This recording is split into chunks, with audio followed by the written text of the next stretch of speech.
I'm Dayeanne Hutton. I am the voices of Kate, Marsh, Alyssa, and Juliet in the first Life is Strange. So happy to be here. So happy I got these amazing people to agree to this. I stream on Twitch 4 days a week. And I'm just happy to have you all here. Yay. Cool. Well, should I give like a little intro to what we're gonna do? You think that's Do the it. best? Yeah. Okay. So for those of you who don't know what a tabletop RPG is, because I know we might get some people here that are here for the wonderful humans that we have, but don't know what this thing that we're doing actually is. An RPG is a tabletop RPG is essentially a sort of mix between like an improv experience and a game where all of these lovely humans are going to take on the roles of characters. I'm going to take on, as the GM, the role of like the world around them and the people they interact with other than each other. Anybody else that needs to pop up, anything else that needs to pop up in the world, also help to like facilitate some plot stuff as we move through the story. But essentially, we're all going to collaboratively create a story together, and that's the whole driving force behind behind the game we're going to be playing is like, how do we create a collaborative story? We're going to be playing in a system called Kids on Bikes, which is published by Hunters Entertainment and Renegade Games. It's sort of a system designed for things like Stranger Things and E.T. and these kind of, like young teenage heroes who are discovering things about themselves while dealing with weird forces outside of themselves as well. So it seemed like a perfect fit for the kind of game that we're going to be playing here. So I'm going to give a little intro. We actually had a prep session last night with all of us where we established some stuff beforehand. And I'm going to go through some of that stuff here now, and then I'm going to throw it to everybody else to have them introduce their characters. So we are starting our story in a place called Cannon, Alaska. It's a fishing town that's sort of known for its large amounts of tourism. And it's also known for a songwriter summit that happens here. It's sort of an idyllic place with a lot of nature. And so they bring up like new up and coming or sometimes famous singer-songwriters to like have a summit here and write music and get away from everything. And that brings in a lot of tourism as well. But economically, Cannon is floundering a little bit. There's like a small group of rich people here, and then the rest are sort of lower middle class fishermen and and sort of struggling day to day middle lower class people. There's a group here known as the Ecological Warriors, who are nature activists. We have one in our midst. We'll get into that, I'm sure. They often clash with the fishing community here. And then up on a cliff, a little bit removed from the town, there's like this abandoned military building base thing where a lot of people go to party and to like do I'm sure do more illicit things than they would do in the town. And we sort of speculated that it probably was put there early on because you can see Russia from Alaska, and so they were like watching over Russia during during one of the wars, and it just kind of got left there. And finally, there's a pier, an old pier that there's like the first pier that was built here, and it is rumored to be haunted in some way. That there's like a ghost that so nobody stays there after it gets dark. Yeah, and I think that's the last little piece is that we have a high school in town called the Cannon High School, and the mascot for that school is the beluga whale, which will come into play here very soon. But I first want to throw it to our first character, Maya. Maya, do you want to do an introduction for yourself? Sure. I just muted myself. Sorry, I'm here. My name is Maya Chang. I'm 16 years old. I'm the only daughter of one of those very rich people that Spenser talks about. And do you want me to keep going and tell a little bit more about? Yeah, if you want to give like your archetype as well for your character, Oh, so like sure. yeah. What was my? I'm You're the the brilliant mathlete. the I'm the brilliant mathlete. Yes, I am. Yeah. Let's see. So I come from a very wealthy family, but that is a part of my identity that I'm very self-conscious about because I feel like that's a part of like it's hard for me to make friends because people just know me as the rich kid, and they don't get to know me as who I really am. The few friends that I have and that I might make in this adventure, I'm very loyal to them. But as such, because of my family history, I'm very secretive about a lot of things. Love it. Great. And then you have a crush on a boy named Charlie, which we I know. do. I have a crush on a boy named Charlie. He has curly hair. He really likes indie music, and he has a skateboard. Love it. So good. Great. Nessie, let's jump over to you. Of course. Hi. Great. So my name is Emma Smith, but I ask most people to call me Nessie because I hate my name. My character archetype, I am the conspiracy theorist. So I'm 17 years old. I'm like really into Cryptid core. I run the Cryptid core club at the high school. It's fine that there's only one other person in it. I'm really passionate about it. You know, there's so much nature around us. There's got to be something strange in the woods, you know? I can't wait to get out of this town. I live in a boring town. I have a boring name. I have a boring life. And I just want to get out there and explore and see the world and all its oddities, you know? Love it. And then you're in the Eco Warriors, right? You're in the Ecological Warriors Yeah, yeah. well. So I'm like really passionate about the environment and saving the animals because, you know, like I love searching for unknown and strange creatures, but also really am passionate about keeping the creatures we do have on this earth. And I think the fact that this town can't get with it and figure out a different economical system other than fishing is sad and pathetic. So. Love it. So good. Great. Let's jump over to Harmony. Hi, I'm Harmony. I am 17, and my big MO in life is to just enjoy things and make friends and play music. I play bass, and I have a huge crush on my band teacher, Mr. Mendelson. I hope to, after I graduate, spend time in like a lot of different West Coast cities and probably, hopefully, get started in a band and play shows. And I just really like to make sure that I'm friendly to everybody and I want to be friends with everyone. And I kind of have like a people pleaser thing that I'm trying to work on. But also, my archetype is the funny sidekick, so I like to keep things light and add some humor and levity into situations and try to look for the bright side.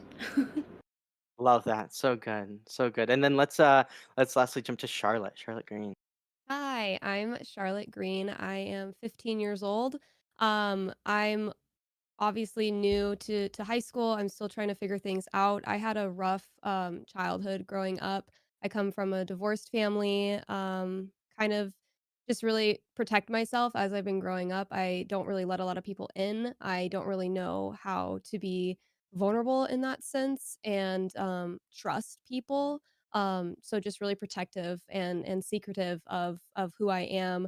I have a close friend of mine that I kind of grew up with. His name is Jeremy. And he's kind of been the person that has been next to me through a bunch of the things that I've dealt with. But yeah, I kind of just don't really know what else there is out there, and I'm excited to see where life takes me. I do like the outdoors. I do like, adventure and that kind of thing. I think it kind of is an escapism for just my past. Love it. And I'm in the So archetype. good. My archetype is a wannabe. Wannabe. Uh, Wonderful. I'm excited to see how that starts to seep through as like your shell. Anyway, we sort of talked about it off of this, but yes, like that archetype starting to come through as you start to like to be really really great. Thank you all so much. Okay, I think with that we're set to get started. Does anybody have any questions before we jump in? We good? Okay. I Okay, just great. want to clarify because Yeah. people are asking if this is set in the Life is Strange universe. It is set in our version of the Life is Strange universe. It's not. Ironically, being in a place called Cannon, Alaska, it is not Life is Strange canon in any sense. But for us, it is our like reimagining of what a Life is Strange kind of story could be. And it's, I don't remember if you said it's taking place in the early 2000s, right? So Oh yeah, thank you. Yeah, early 2000s. So like cell phones exist, but it's a But, like, lot of flip just like phones. basic texting. Yeah, flip phones. Yeah. The sidekick. Yeah. I love it. Cool. Okay. Well, I think with that, we're gonna get started. I'm gonna play some music. Let's see if that shows up for stream. Yeah.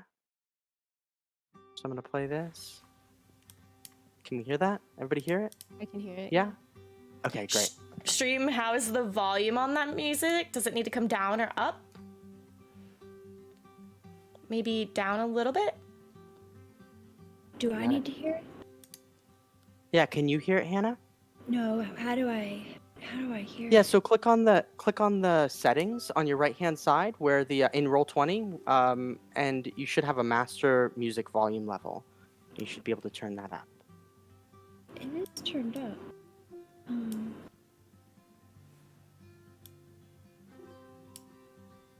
How's chat? Can chat hear the music? Yeah. So. Okay, great.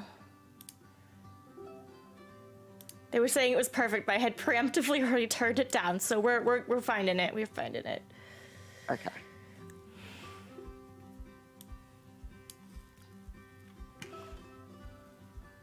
Hannah, try scrolling down and seeing if any of like the audio output sources need to be reconfigured. So go down to the bottom and go to audio output source and see if you need to send that to your headphones.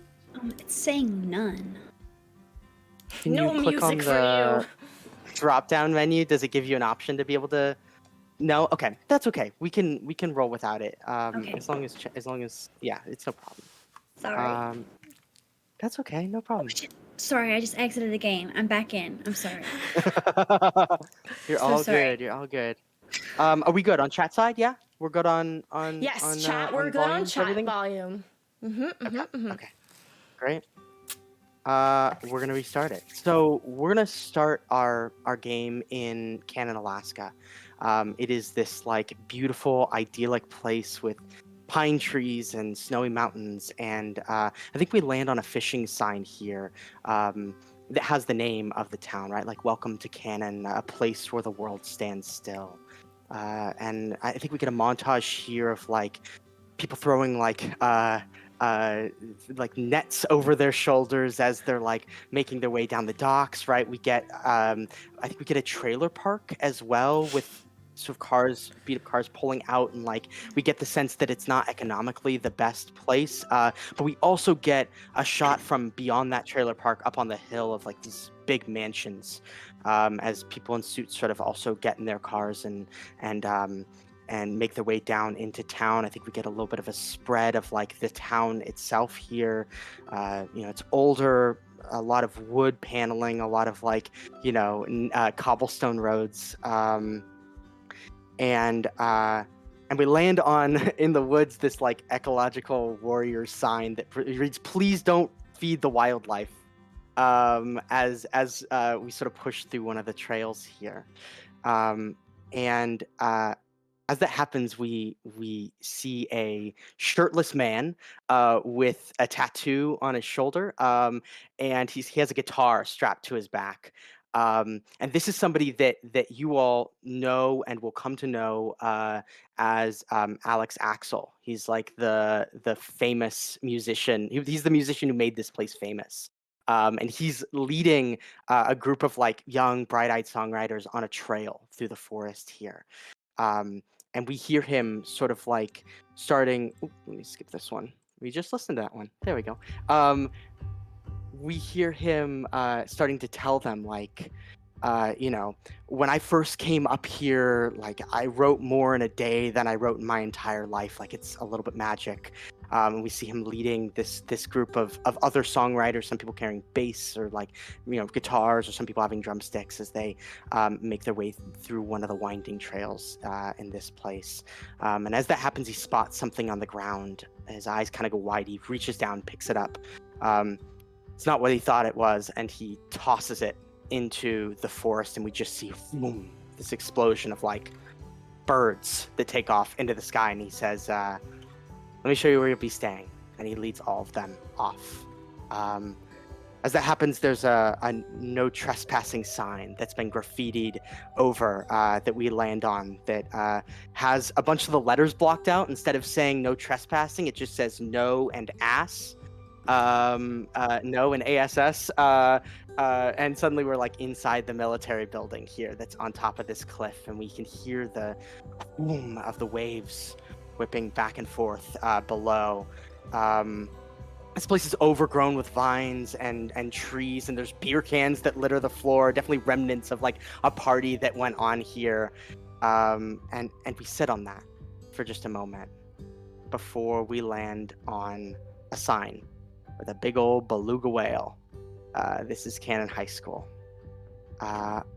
As we move into the high school, I wanna pass it off to you all. I'd love to know individually what you sort of see each of your characters doing here on a normal day in school. Let's start, Maya. Let's start with you. Where do we find Maya here in this moment? I am working on my math homework. Love it. Mhm. So paint that scene for me. Where are you? How like Oh, what do the gotcha. surroundings look like here? I'm outside the school, and they're just beautiful trees, and there are tables and benches, and I'm by myself, but there are other people around, and I'm just doing my homework. Yeah, I think you feel a tap on your shoulder, and Oh, as you turn, you see Charlie standing there. He's holding a skateboard, and he's like he's all sweaty, and he's like, "What are you? You're Maya, right? yeah. How'd you know? Why are you all alone?" He says. I don't know. I'm always alone. Cool. I mean, and he sort of like backs up and puts a skateboard, and he's like, "This is usually like where I practice my like grinds, and I was just wondering if I could have you move to a different table, because like this is the one that." And you sort of look down, and the side of the bench is like rubbed away from him having like practicing like grinding on this thing. Oh, sure. I'm so sorry. I'll move to another table. That's okay. Yeah, if you could do that, that'd be awesome. Yeah.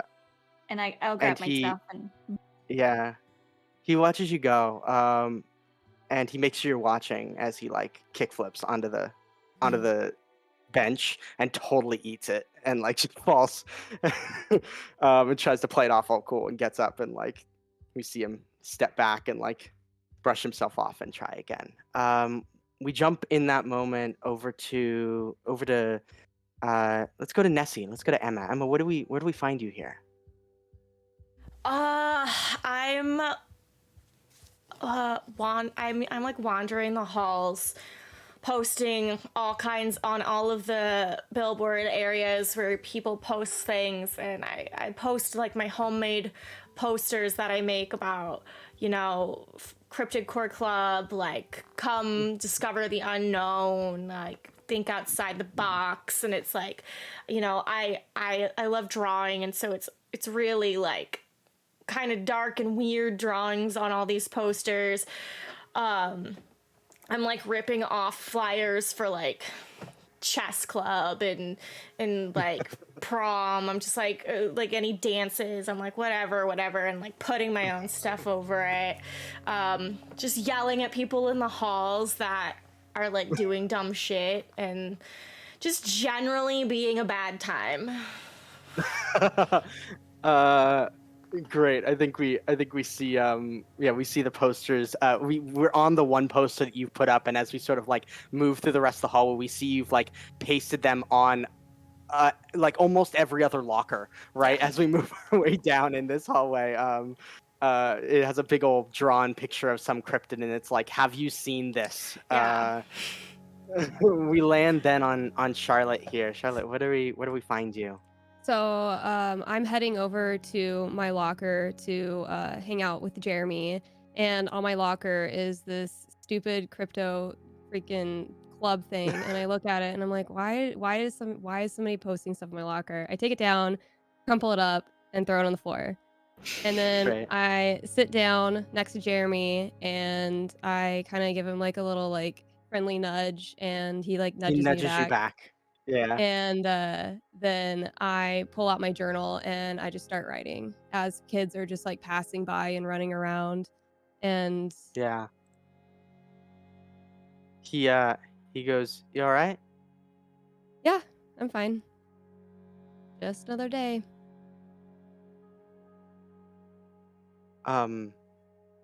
Okay. And he sees you writing, and he's like, you can just talk to me. Yeah, I mean, you can write too if you want, but like, you don't have to do this alone.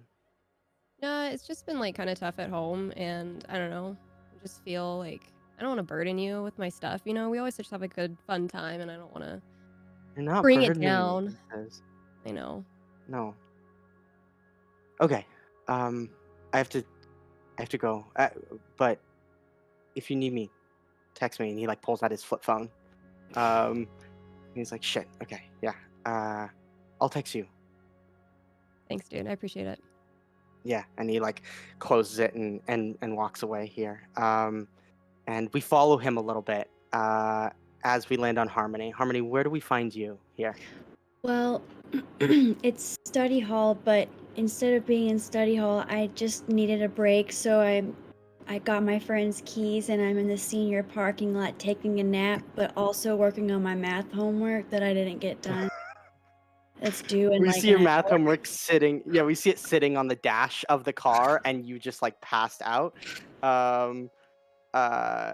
And I think we get a knock on the window, and Jeremy's like, "Yeah, I get what." Harmony, you said you need to. He's like, "Roll down the window. Roll down the window." Yeah. You. I love the turn, the crank window. He's like, I thought you said you need to work on your math homework here. Why are you sleeping? Oh, man, I'm just really exhausted. I can't handle this schedule. It's just too It's rigorous. been the same schedule since we were like 8 years old, Harmony. We've been going to school for a very long time. It's a long time to get used to. It's fine. It's fine. You know what? It's fine. I need to grab my my stuff, and he like goes. He like grabs a textbook out of the back, and it's like, take all the time you need. It's fine. He's like, we do have an assembly that like they're gonna take attendance at, so you need to come now, or like the next couple of minutes. But like, you can. He's like, it's fine. Just give me my keys, okay? That's all I ask for. Just bring them to me by the end of the day. Yeah. Thanks. Yeah. I think we cut from there into the school assembly that he was referencing, and everybody's kind of gathered there. We see I think that there's a moment where we see everybody sort of like filing in for this thing, right? I would love for Harmony. I'd love for you to make a brains check for me. So go ahead and just click on your character sheet. Click the brains button. Okay. Just one. So moment. I have a difficulty number in my head that you'll have to that if you pass that, then I'll give you added information here as you enter. To my modifier? Yeah, I don't think you have a modifier on your brains. I think it's only on Should I click submit? submit. Yeah. Sorry. Okay. I just did. Oh, that's a 1. What is that? That's a 1. That's okay. It is the lowest you could possibly get. You do not know. You completely forget what this entire assembly is about. You know somebody told you. You know that you've been told, but like you're like, what the fuck is this? I forgot. I don't know why we're all here. You like make your way up into the stands. And the risers that they have in the assembly area, and then I think Maya, I think you spot it first here. There is a man who crosses through in the back, in the back of the auditorium. Sorry, my dog is gonna do his thing. Cross by in the back of the auditorium, and you see Axel. This time, he has a shirt on, but he like passes by with his guitar. As Mr. Mendelsohn, the music teacher, sort of steps forward. We land on Harmony there for a moment, and then we land on the rest of you. We sort of pan to the rest of you. Charlotte, Jeremy is probably there with you, yeah? Yeah, he's right next to me. You think he's sitting next to you? Okay. Yeah, we're just hanging out, kind of laughing. We're just like looking around and just kind of making fun of people and just like shooting the shit. Yeah. He bumps you and goes, he's like, when did Mr. Mendelsohn start to lose his hair? He's like his hair's like starting to recede just a tiny bit. He's like, he used to be like the cool band teacher, and like over the summer, I don't know, his like hair started to. You see that? He's like always wearing hats now. Dude, you're probably gonna start losing your hair in like 10 years. Shut up! I'm not losing my hair. He said, Dude, shut you're up! Gonna Don't be say Mr. it. No. Soon, No, so just please like don't say it. No, it's not Well, gonna happen. You're gonna curse me. If it happens, this is now your dude, fault. you've seen your dad. He's like basically got 2 strands of hair, so I'm sorry, Yeah, man. but it's fine, he says. I think you get your hair gene from like your mom's dad. So like that doesn't mean anything. That's a he myth, says. dude. That's a myth. It doesn't work like that. Great. We get the crowd being hushed by Mr. Mendelsohn, who's like, I am so excited to announce this year that we have. He's like, every year we have the opportunity to bring an incredible summit to our town, and this year is no different. We do have something exciting going on this year, though, that I can't wait to share with you all. And he sort of waves his hand over, and Axel comes walking through the door with the guitar on his back, shirt wide open here. I think we land on Maya here as he walks forward. You know that you're. We sort of get the sense from you of like, that you are that you knew that this was coming, and that he is being that your parents are part of like his involvement here, right? And they go,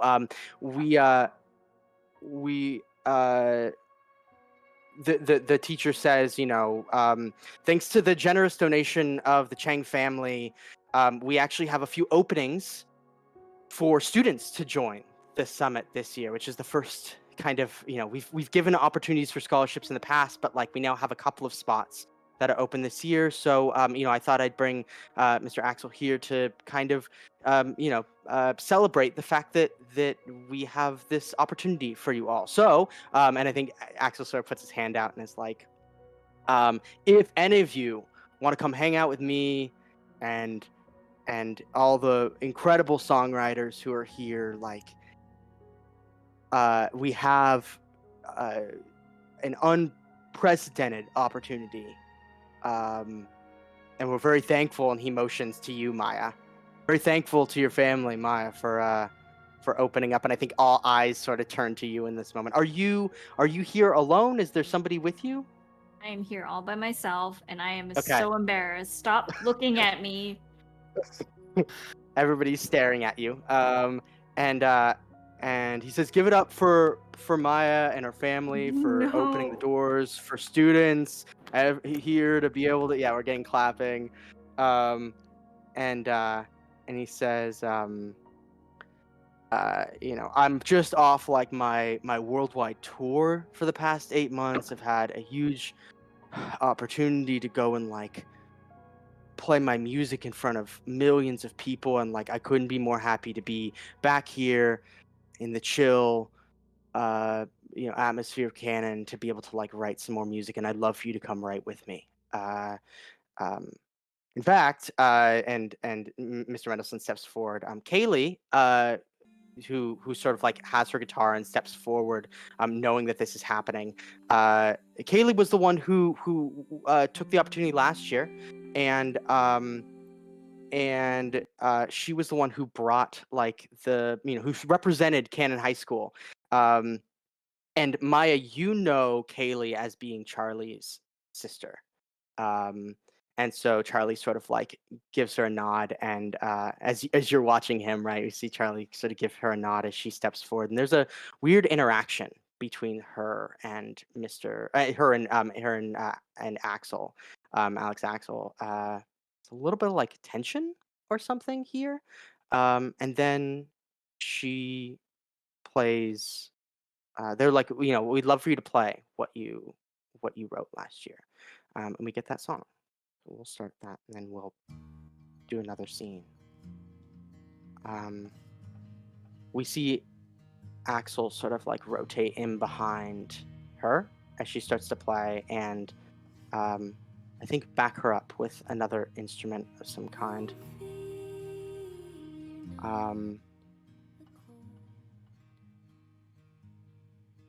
We sort of transition out of that scene as all the students are starting to get up and walk away here. And as you're all like scattering out to go to your next class, Axel points at you, Harmony, and does this.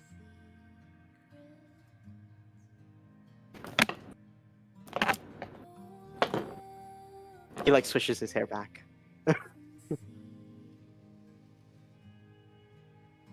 Hi! You rule! Thank you. That's so kind. I actually heard from a little bird that you have been playing a lot of music lately. Is that true? I'm not worthy. Yes. I love to play. I love to play, and I love your music. He like shakes his head and is like, you should definitely consider signing up, yeah? You gonna Yeah. come? We could play some music together? Oh, it would be a dream. He like reaches out his hand and shakes. It's like for you to shake. And he shakes yours and says,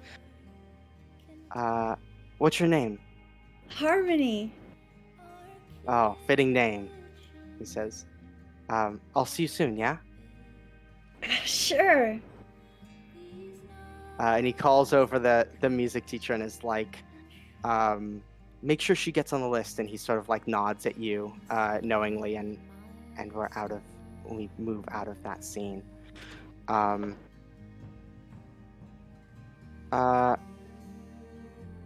I think, Nessie, what do you think about us doing a scene with you and Harmony as you're like searching for cryptids? Yeah. Does that sound fun? Okay. Absolutely. So maybe at dusk we get like this as this song sort of fades out. Oh, well, it didn't let me fade it. It's just gonna hard cut. It's all good. That's the way Roll20 works. That's fine. Great.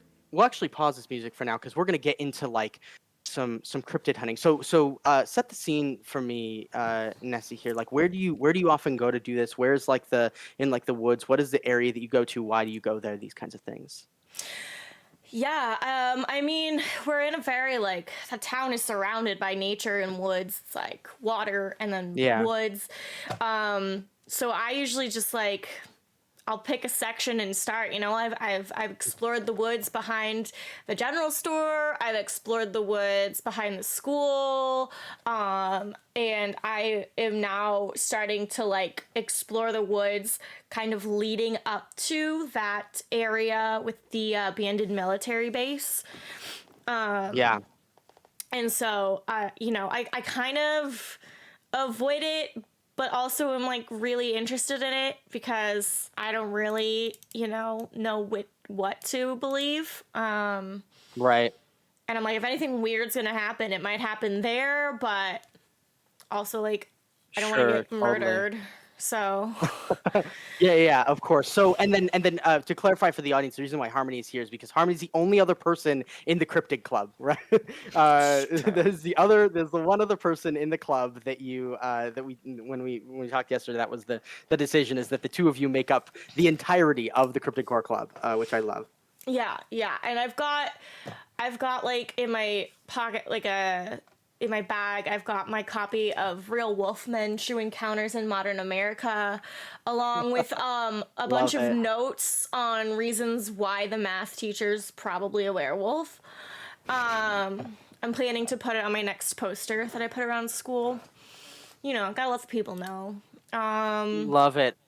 But yeah, I'm just stomping around tell me- in my yeah, boots.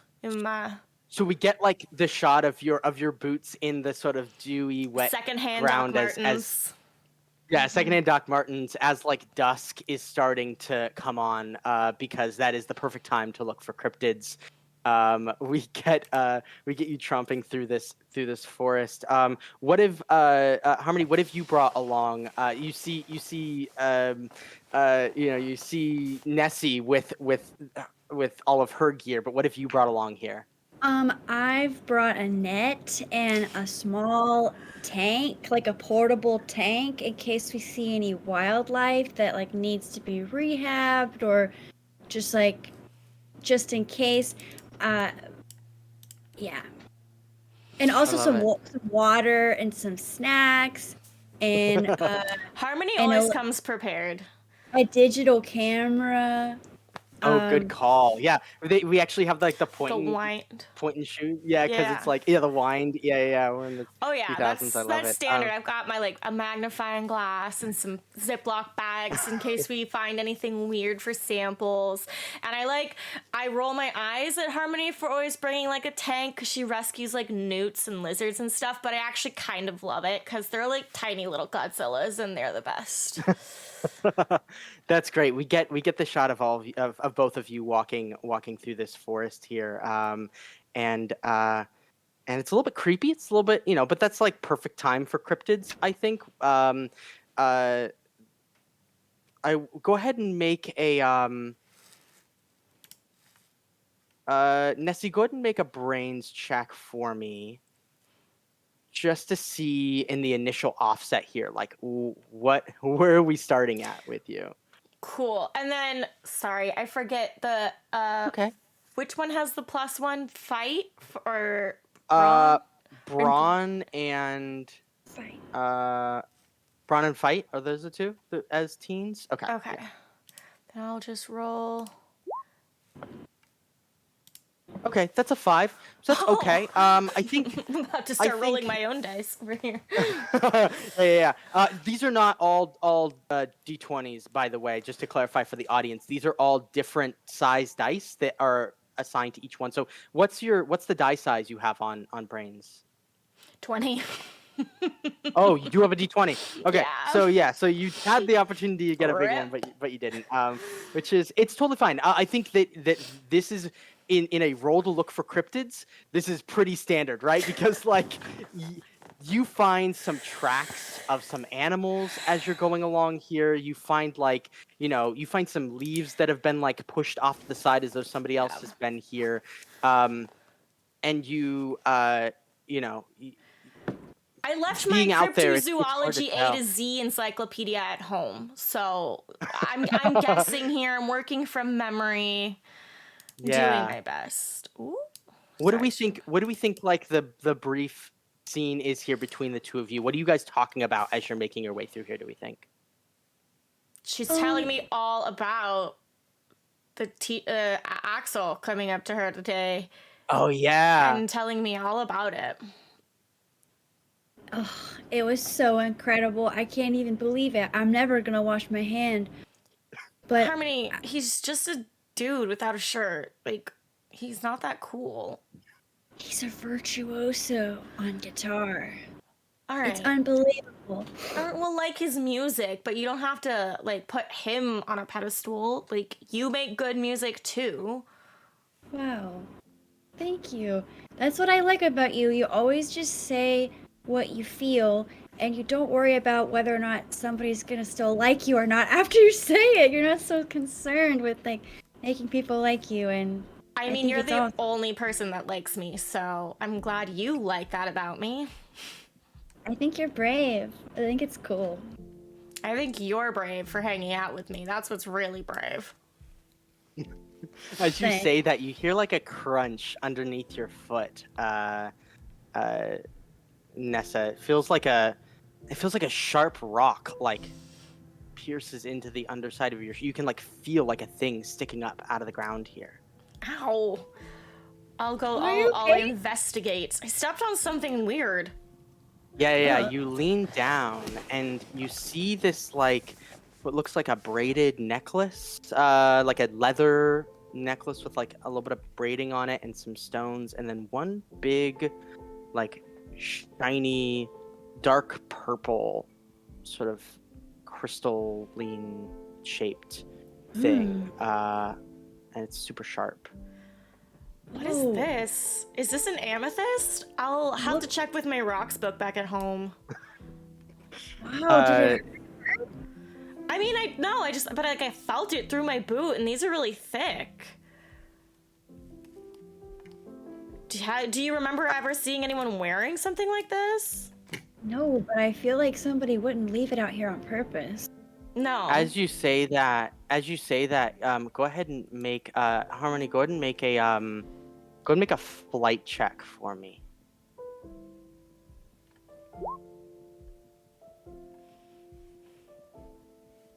It's a 1. We're You've rolled 2 killing it. 1s. Incredible. You don't. So as this conversation is happening, you've reached down to pick this thing up, right, Nessie, and you're holding it in your hand, sort of examining it. And as you look up, you see behind Harmony is a bear. Like a brown bear. And she has no idea, but you see this thing coming out of the woods, and there's a little baby bear next to it, and it does not look happy that you are here disturbing its home. What do you want to do?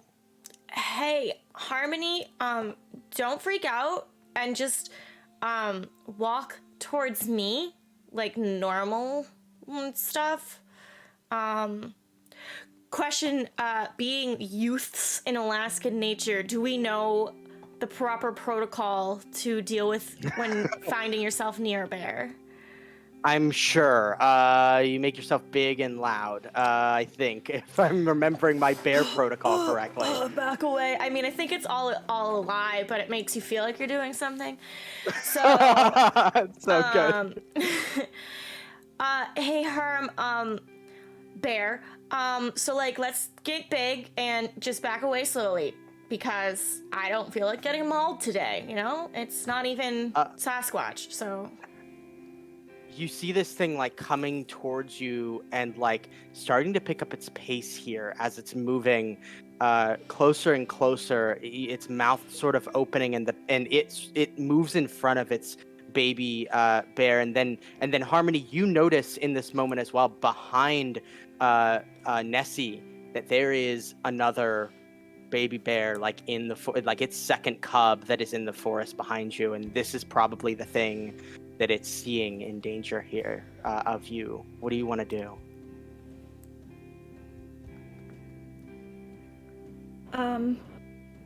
I would just like throw something towards them and try to get away. That sounds like fight to me. Go ahead and roll fight for me. Fighting a bear. Oh no.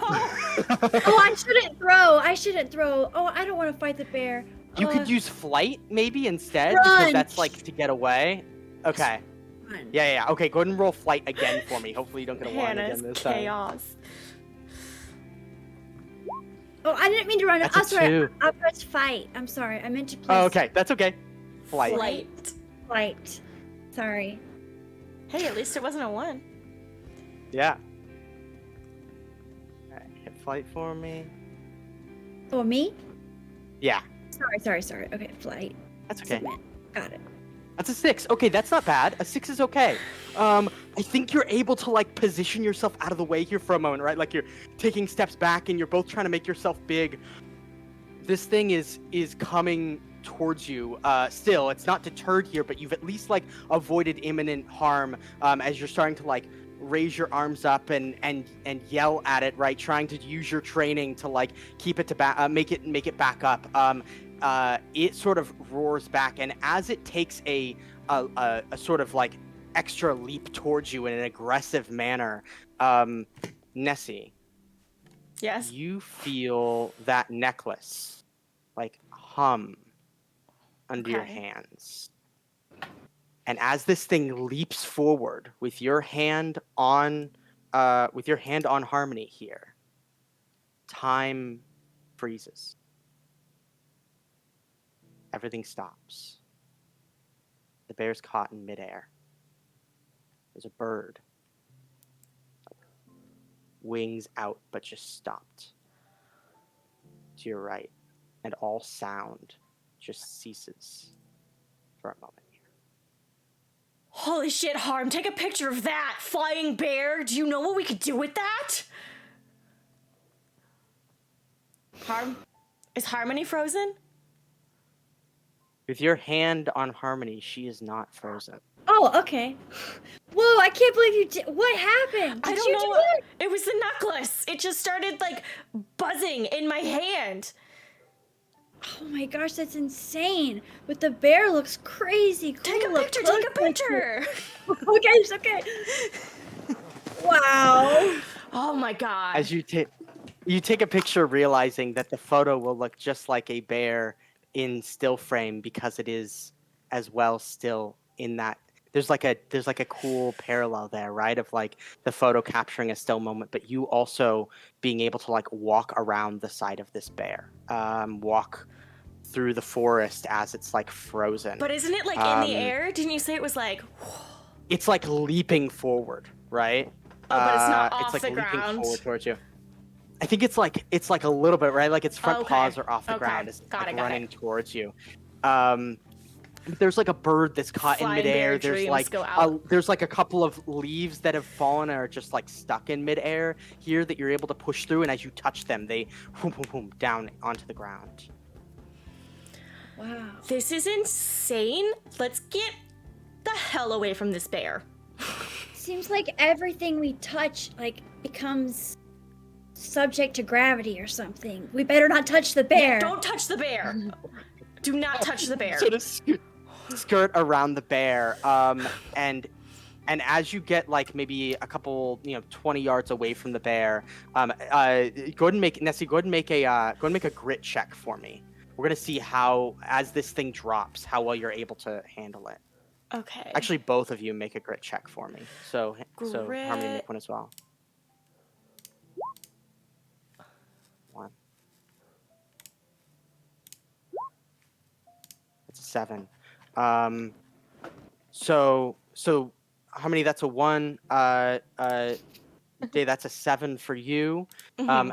Hannah, I think you've rolled almost all ones. This What entire does time. that mean? No, what are It just ones? means you've rolled very, very low, which means that you have like not succeeded at things. Although you should be taking adversity tokens every time you fail, so make sure you take 3 of those because you failed 3 times. So take some adversity tokens. Heck yeah. I think you see that the sort of closing of this scene is as sound boom rushes back in, right? And the forest like rushes back to life around you, leaves falling again, the birds that you saw were flying, like boom, they take off again, the bear running towards what it thought was you, but now you're gone. You are Nessie, for a moment you feel like you got the wind knocked out of you, and you look over and Harmony's unconscious on the ground next to you, just like for a second, and then she comes to. Harm, are you okay? Hey. I like take the water out of probably her bag and give it to her. Yeah. What happened? Have I been eaten? No. Good, we cut no. right there. We cut right there. We cut to the next scene here. We're gonna jump to the rest of you. Thank you all for being so patient as we do those scenes. As I sort of noted beforehand, and just so the audience so they know, we're gonna cut back and forth between all these characters a little bit like we're doing, and then we're gonna have them come together here soon. But thanks for bearing with us. We cut over to let's cut over to Charlotte. Charlotte, what I'd love to do a scene out here. Like, why do you think you're out near the pier? The old pier that's haunted as it's starting to get dark. What do you think you're doing? Not like at the pier, but like around that area. I just felt like I needed to get out of my house. My mom was being overbearing. It's just me and her, and she tends to latch onto me, and I just need my space. Great. So I think we get the scene of you like walking down the road, right, on your own. And you see on the pier a silhouette of a girl. Her feet are sort of like kicking over the edge of the pier. Her back is to you. And you said it's People dark? don't normally come out here. It's like moon is out, sun is down, completely dark. Okay. I start kind of getting a little like nervous because that's really weird to see that because no one comes out here. I immediately pick up my phone and I call Jeremy to see if he can come out here because I don't want to go home and I'm a little scared and I kind of am frozen. Yeah. Go ahead and make a charm check for me. 5 out of 10. That's a 5. Okay. I think he picks up and he's like, "Hey, what's up? It's late. What's wrong? Dude, Is something wrong? I'm at the pier. I was just having, I don't know. I should have called you in the first place, but I didn't. Wait, you're I at the don't. pier, like the Yeah, creepy I fucking pier? That know. I pier? know. Yeah, bad choice. I Sorry. know. What are you I doing? don't Why are know. you there? One, why are you Okay. there? 2, why did you not invite me? Well, can you come now? There's a creepy girl sitting on the edge, and I'm freaked out. And she Creepy might not be girl. real. So He laughs at you and is like, let me fuck. Okay. I'm supposed to. My dad wanted me to help him with some stuff tonight. Let me see if I can get out of it. I'll text you. He says. okay. Just, Can you also bring a peanut butter and jelly sandwich because I didn't eat anything. he says. And you make really good ones. Why did you not eat? Okay, never mind. It's fine. Yeah, I'll find out if I can come. I'll text you. I'll let you know. Thanks. And as you're talking on the phone, you see her turn. The girl at the pier turn towards you. Oh, and shit. It's Kaylee. Oh. And she has a guitar in her hands. And you can hear the starting of like strumming playing. And does Charlotte know who Kaylee is? Well, Kaylee played at the assembly. Yeah. So you'd at least know. I think you at least like you. It's a pretty Okay. small school, so you all kind of know Cool. each other. I So think, it's not a but you know, you ghost can tell girl. me how you. Sick. Yeah. No. Okay. Cool. She like stops playing and looks at you and is like sort of embarrassed and like puts the guitar down for a second and like looks away. Hey, Kaylee, right? She like turns and acts like she didn't see you, and she's like, "Oh, hi, yeah, Kaylee," and she like stands up for a moment. Super funny. I totally thought you were some like ghost person, so I got a little freaked out, but I'm glad that you're not. She's like, "Yeah, not a ghost, thank God."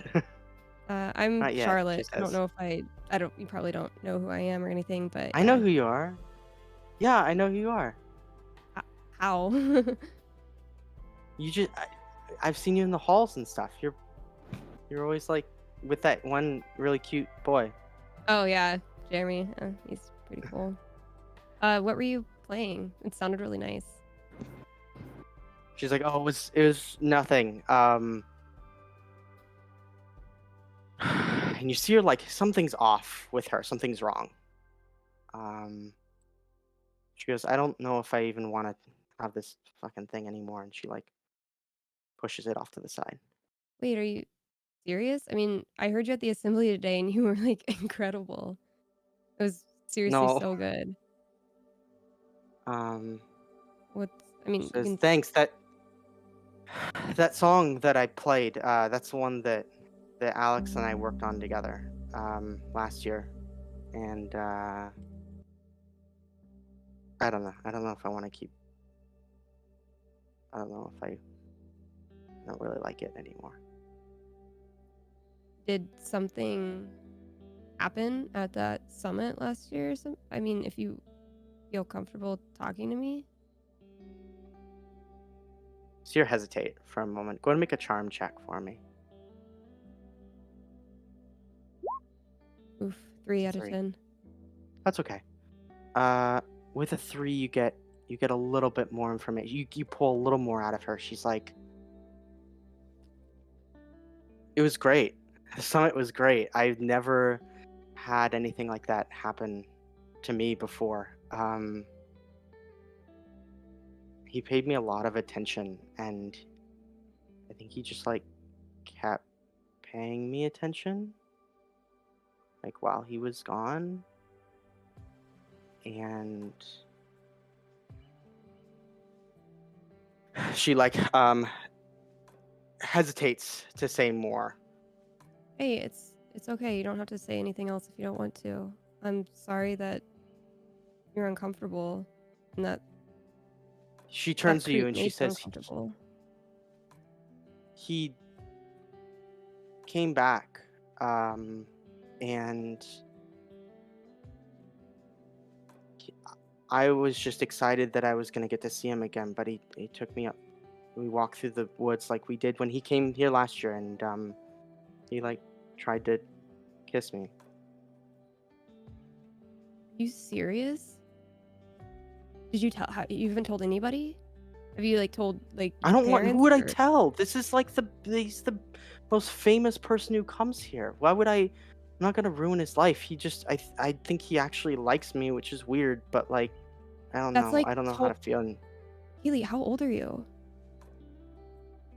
16. Dude, that's totally illegal. Like that's not okay on his part, dude. I fought him off. Fought him off. I like ripped a thing. He like had this like necklace thing off, and I ripped it off and like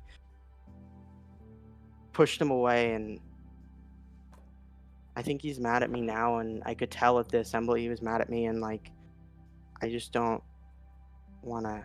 And then you see something odd in front of you. What looks like the ghost outline of her is there for a second, and then she vanishes. Haley vanished? What the fuck? The Haley? guitar just sits there. Holy shit. I pick up the guitar and I just hold on to it and I look around to see what happened. I'm really freaking out right now. That was Yeah. really crazy. I open my phone to see if I can call Jeremy again and I don't have signal. And I start backing away from the pier.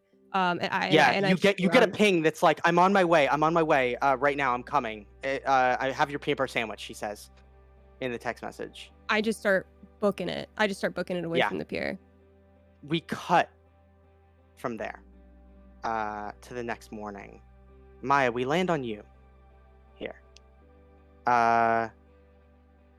What does your room look like? What does it look like for us in the morning at your house? It's really big. It's really empty. It's got this king size bed with like the big, what do you call those? Like the big poles on Like each the big end. posts? Yeah, the posts. 4 posts. Yeah. Yep. I have like super luxurious curtains and bed sheets. I have a desk with a computer on it. And like books in my backpack, and that's really all I have. Yeah, we hear your parents like, Maya, it's time for breakfast. Okay, I'm coming down. And then I get out of bed. I put all of the books, a lot of books from a lot of other students that I do homework for, into my backpack. Yeah, we And just get that's this all I do. big. Yeah, Yeah. this huge Um. stack of math books.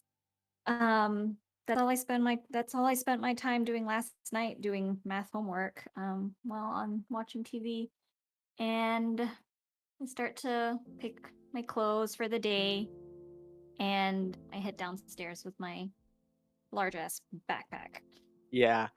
I think you get down there and you hear the TV on in the background, as like a plate of eggs and bacon and sausage and toast and like this like elaborate kind of breakfast meals being made, and you hear on the news, what's Charlie's last name, you think? Um, Larson. Yeah. So they say uh this morning Kaylee Larson was reported missing by her parents. She didn't come home last night, and it's being treated by police right now as a runaway situation. If anybody has seen her, and knows where she might have run away to, we're asking the community to be on the lookout for her. And then we get like a little clip with the parents, so they're like, ever since last year, she's sort of been acting weird, and she ran away. She's run away before, so we're just afraid that she left everything behind this time, which makes us more worried. But if anybody knows where she might have gone, uh, sort of like holds the emotion in for a second. They say, Kayla, we just want you to come home. And your dad turns to you, Maya, and is like, Larson, do you know that kid? Oh my God, Dad, yeah, I was just at school with her yesterday. She was at assembly, and she was the scholarship winner for the summit last year. Don't you remember? What the heck? Oh, that's right. That's where I know that name from. Go ahead and roll a brains check for me, Maya. Okay. An 11. That's great.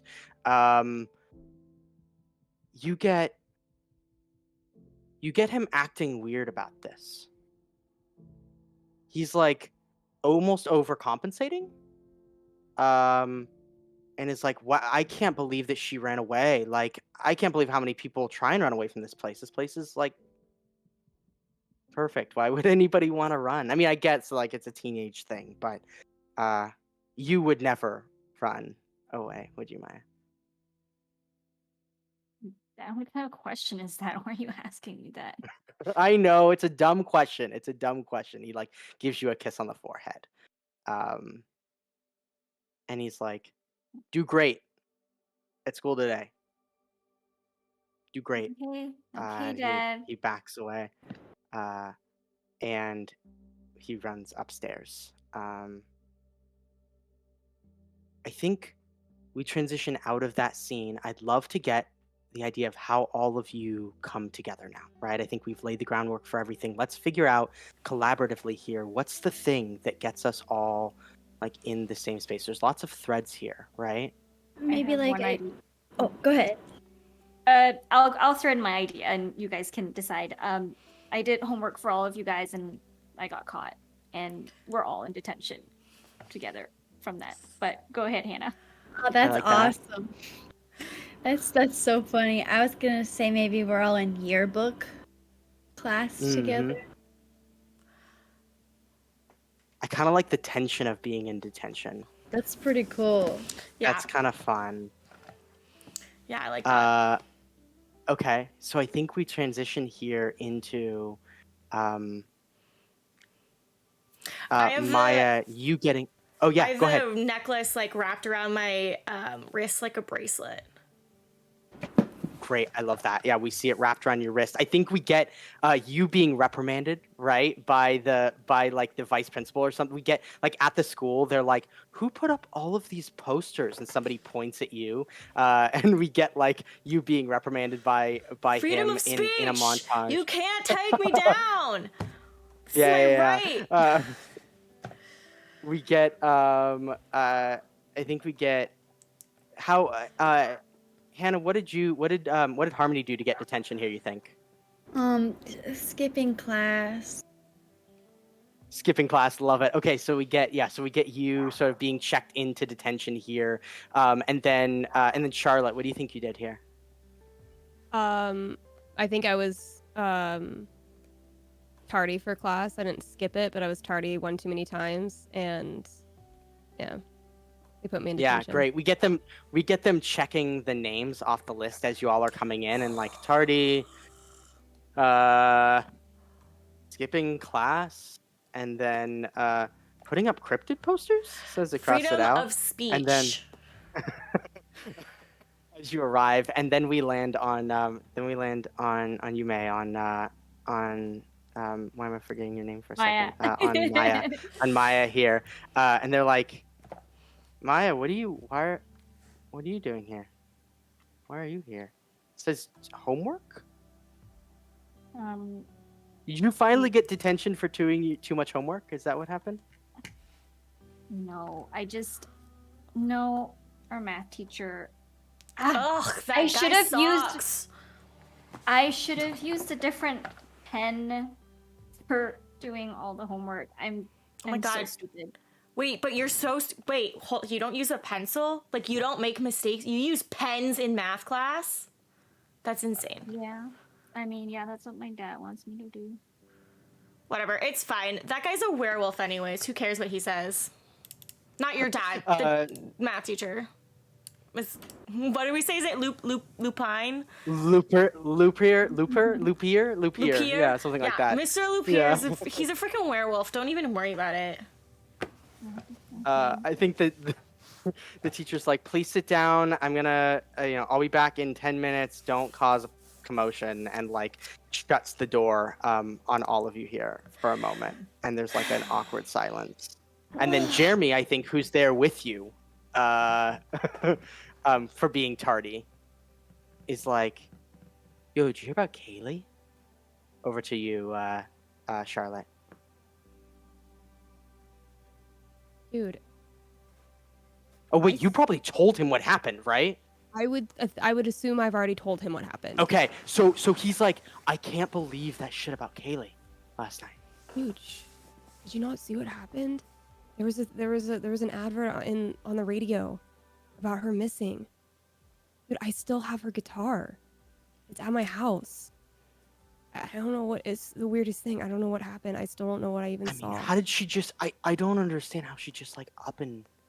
She vanished, Jeremy. She literally vanished in front of my freaking face. I was having a conversation with her. Can I hear any of this? Yeah, you can all hear all of this. I'm gonna just walk over and sit down and be like, okay, nerds, what's going on? I heard disappear. I heard this is my jam. What's going on? How can I help? I just like put a it chair. Is totally your jam. Like, That's great. Sit chair like backwards over a yeah. chair, and I'm like, come on, like what? You gotta tell me. I can't not. I literally didn't do anything. I didn't do anything. I'm not saying you did anything. I went to the pier because I just wanted to get out of my house, and I saw Kaylee sitting there on the pier, and she was playing music, and I walked over to her, and we were talking a little bit. She was telling me how much of a creep that stupid Alex guy is. Totally. And she just literally in front of my eyes disappeared. Wait, but were you like on the creepy pier? Yeah. Okay, first of all, I mean, what do you expect? But secondly, wait, you actually saw someone disappear in front of your eyes? Like, did she missed out, or was she just like there and not there? Like, did she fade? Tell me everything. Literally there and not there and gone. And then her guitar was just sitting on the pier, and I grabbed her guitar and just bolted. I was freaked out. I don't know why I went there. I'm just writing. She was there. Yeah. Writing. You gotta take the guitar to the authorities. You gotta tell them you have it. Wait, they're they're gonna think that never I did gonna believe something. her. They're gonna literally think that I'm the reason she disappeared. No, you might be the last person who saw her. Yeah, Harmony, What am I gonna say? she's gonna be a suspect. Yeah, I saw somebody vanish in front of my eyes. No one's gonna believe me. Okay, No and one's then gonna believe me. I walk up. So I've been like in the distant part of the class, and then I just kind of slowly walk up, and I'm the last one to join you guys, and I'm just like, oh, okay, hey, I heard that thing about Keely I saw on the news this morning.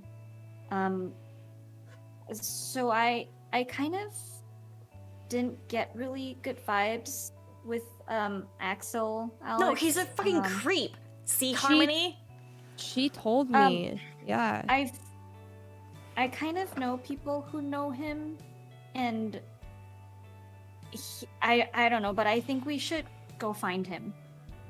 Wait, why would we go find the creepy guy? What if he has something to do with Keely? If I see that person, I'm probably going to punch him in the face because she told me he was a creep to her. She said that she went into the forest with him on his little special trail walk or something, and that he tried to kiss her, which is so wrong on so many levels. And she declined it, and he got mad at her.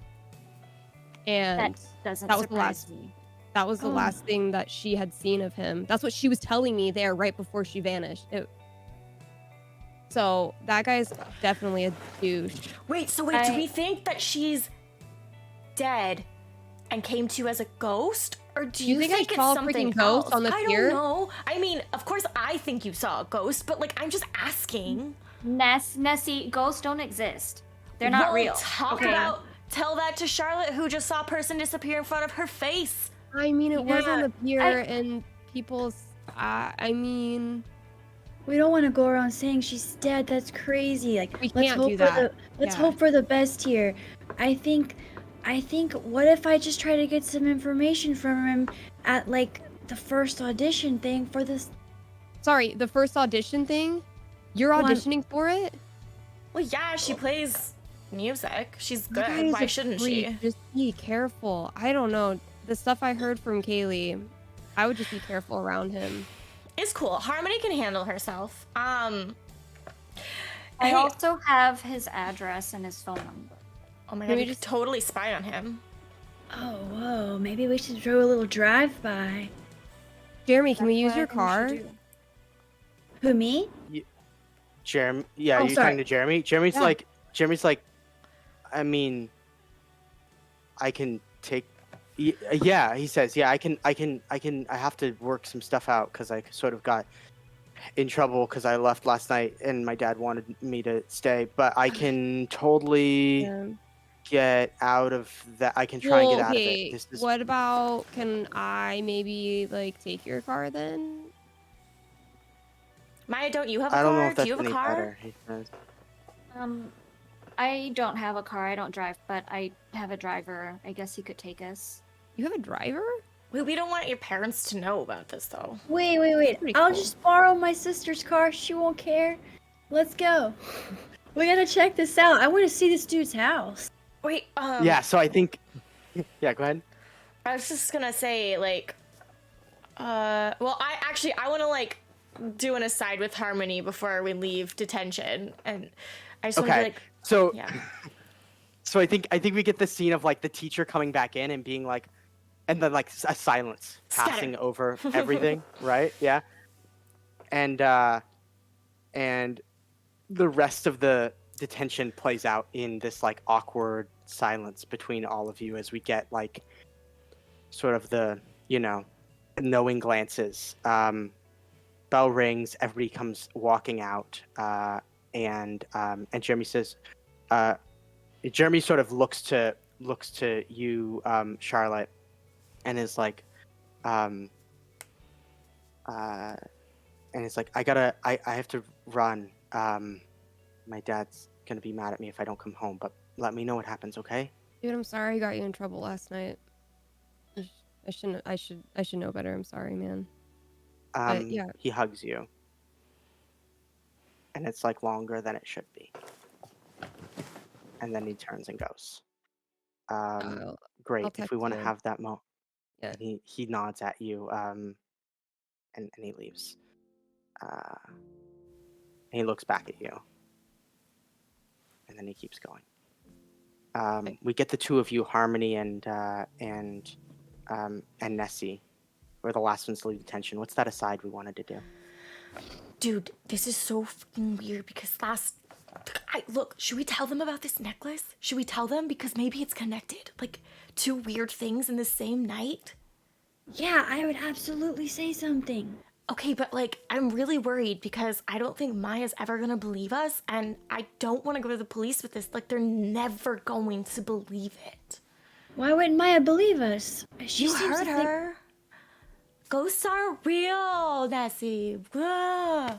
Yeah, but it might not be from a ghost. It might just be evidence. We have to just be on the safe side. Harmony, it stops time. I mean, okay, maybe she'll have Oh! like a mathematical explanation for it or something, but Oh, I forgot about.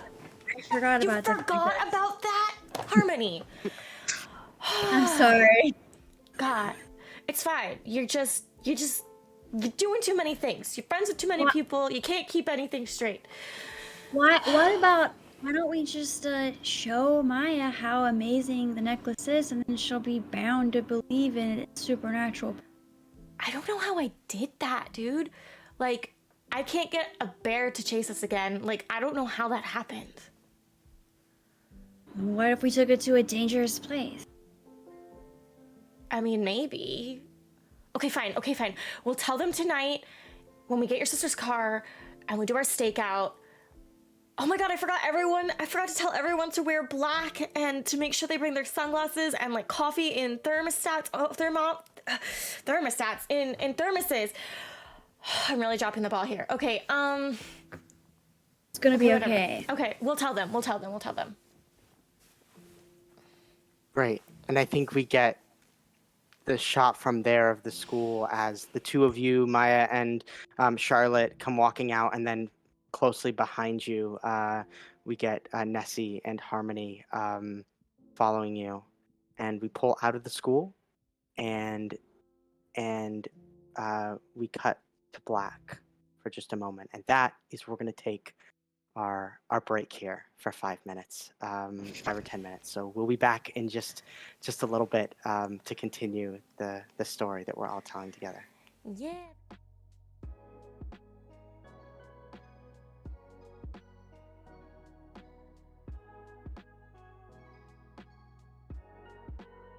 Hello, we are back. Thank you all for hanging out with us on that break.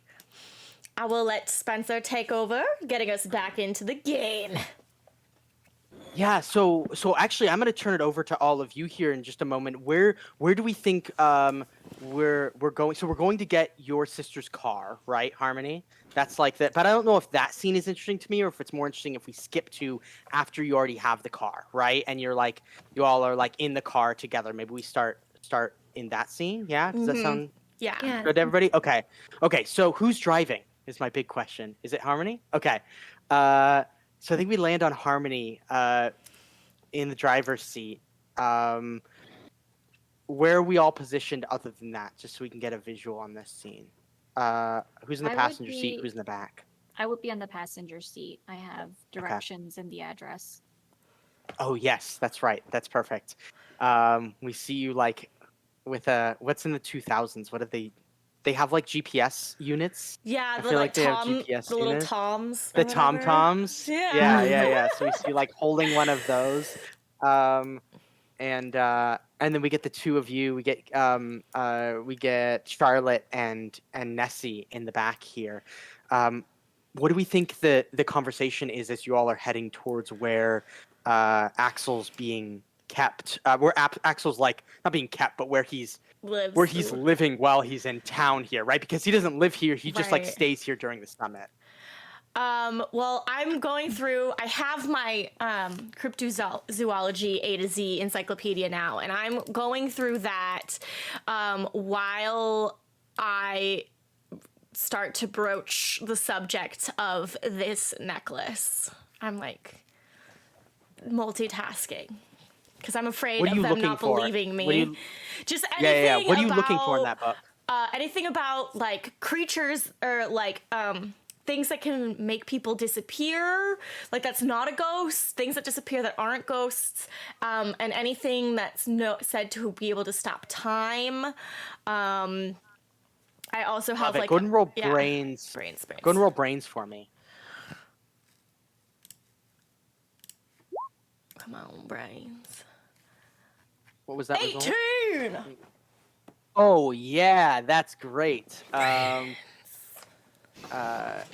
Awesome. So, before you get fully back in, I just want to flag for the audience, because we have some content in here that can be difficult and thematic. The way that Life is Strange usually goes in, just so everybody knows, we have safety tools on the table for all the players. But if anything, makes you uncomfortable, if anything makes you, feel like you need to step away, please don't hesitate to. We are all friends here, and we've all sort of decided on what our lines and veils are here, but we of course want to make sure everybody's comfortable. Okay, so as you're flipping through this book, what you find, there's a section in the back of the book that is more about like other natural phenomena, other than like just straight animals, right? Like other than just animals, there's like some like plants that are rumored to exist, and there's like some there's a thing called objects of power that are like, there's reports that like a toaster once took on the the characteristics of a tornado. And like, I don't know, have you ever played Control, like the game Control? No, but Where I there's like know these about it. objects of Yeah. power. Okay. Yeah. So like, yeah, they have like these weird objects of power that somehow manifested abilities that are just like normal everyday objects. Anyway, you get past some of those and you find like geological structures, and the thing that you get here is that there are stones for all different kinds of like effects, right? And there's like stones that are rumored to be able to reduce your aging, and there's stones that are rumored to be able to reduce the amount of gravity in an area. There's like something that is rumored that like the mystery spot in Santa Cruz is built on top of, right? That like causes the stuff to be weird. Like, you're finding all these kinds of things, and you find hints about like, there are of course other rumors about stones that can defy physics. And they haven't been studied thoroughly, but they're definitely rumored to exist. So there's a little bit of like a tease there of something. But you definitely find like the book is supporting that there are things that exist that allow you to mess exist. with physics. Okay. Yeah. Yeah. Also, I've just decided. Also, I'd like my character to be a comic book nerd, and so she's getting really excited because she's like, "Oh my god, this is like the Infinity Stones, but like real." Yeah. I love that. That's so good. We jump to the rest of you here. What are all the rest of you doing in the car as this is happening, you think? I'm driving and being cautious for wildlife that might be crossing the road, and also feeling a little bit stunned that somebody that I consider to be like a musical idol is maybe a bad guy, or Yeah. like definitely a bad guy. And so like I want to like pursue the truth, but I'm also like, but his music is so good. Yeah. But he's Yeah, it hurts a little bit. yeah, it hurts. So it's just a little bit of a shock, but I know that it's the right thing to figure out what's going on and figure out how to help Kaylee. Yeah. I am just leaning on the window and staring out at it and kind of just shaking and a little nervous and wondering if we're making the right decision. I put my hand in my pocket to make sure that I brought my pepper spray with me. And I do Okay. have it, and I'm kind of like, okay, good. I got the pepper spray. If anything happens, I can use that. And I'm just staring outside of the car. Love it. That's I'm great. Do you get a I would say, I think you got a ping on your phone, and it's from Jeremy, and he's like, "You okay?" I look down and I just reply, "Yeah, thanks. Hope everything's okay with you too." Send. Great. We jump to Maya. I'm also nervous, but for a different reason. I just lied to my dad and mom that I was at a friend's house doing a school project, but I am not. And I never lied to them. And I also am trying to figure out how to approach Axel because he knows who I am, being in meetings with my Mm-hmm. parents and myself. and I'm hoping he doesn't remember who I am. And I'm just trying to figure out what we're gonna do when we get there. Yeah, I love that. We jump back to Nessie here. Nessie, how are you preparing to share? Like, what are we doing to prepare to share this like necklace thing? What does that scene look like here? Absolutely nothing. I say, hey, I have an announcement. Guys, okay. Cool. So I know we don't know each other that well, most part. I know you all think I'm a freak. It's fine.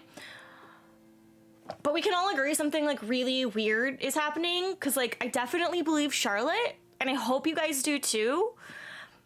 But like something really weird and messed up happened to Harmony and me yesterday too.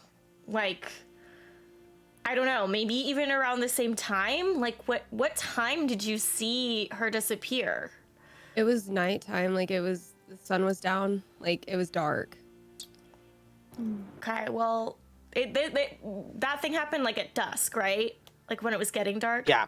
Okay. It was definitely before. It was Before. definitely before the thing that happened with Mm-hmm. Cool. So I guess maybe not at the same time, because this was like dusk. But yeah, so like Harmony and I were in the woods because that's what, I like to do. I like to look for weird shit. She saves animals. It's cool. We found this necklace. It like poked me in the foot. And like literally right after we found it, a bear came out of the woods and it had its babies. And you know how those mama bears are like, they're like a death sentence. And she started coming towards us and we didn't know what to do and we didn't have time to react. And all of a sudden the necklace vibrated in my hand and the bears, not even just the bear, literally like everything fucking froze. Like the whole world just stopped around us. Like it was absolutely wild. And I know you're never gonna believe it coming out of my mouth, but like Harmony can back me up. Yeah, it's really true. And the craziest part is, whenever she would hold the necklace and touch something that had been frozen, it would suddenly come back to life and be reanimated. It was insane. I have a question for you, Spencer. Didn't Kaylee tell Charlotte that she ripped off a necklace and threw it at Axel, or threw it away from Axel or something, and then ran away from him after he that tried to kiss her? Okay. That is true.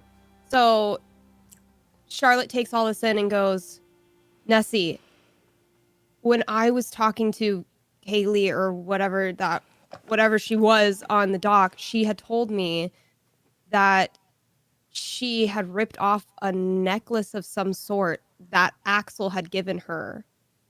And she threw it, and they were in the woods. I don't know if you were, I don't know where she was. She was on that trail that he takes people, I guess. I don't know if that's... I want to clarify really quick that the necklace was on Axel and she was fighting to get him off and He ripped it off ripped of it him. off. Okay.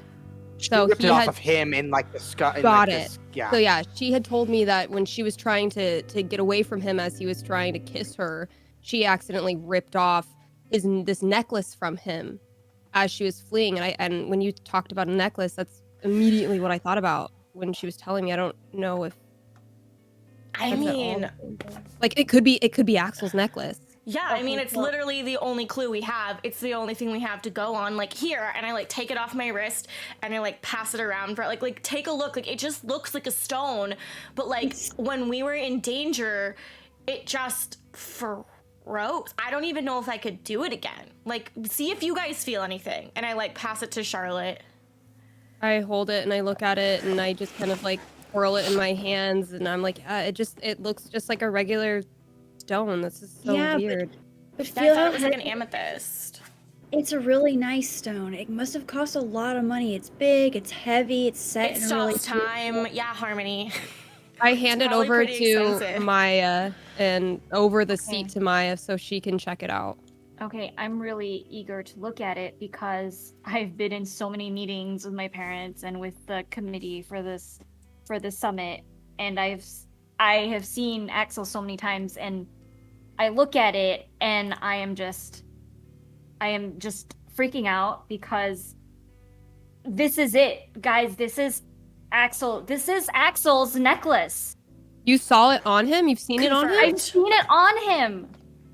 He wears this, but Nessie, what are you talking about with stopping time? What does that have anything to do with anything?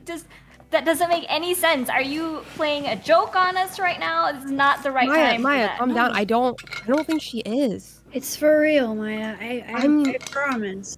I saw some weird shit too last night. There's something really weird going on.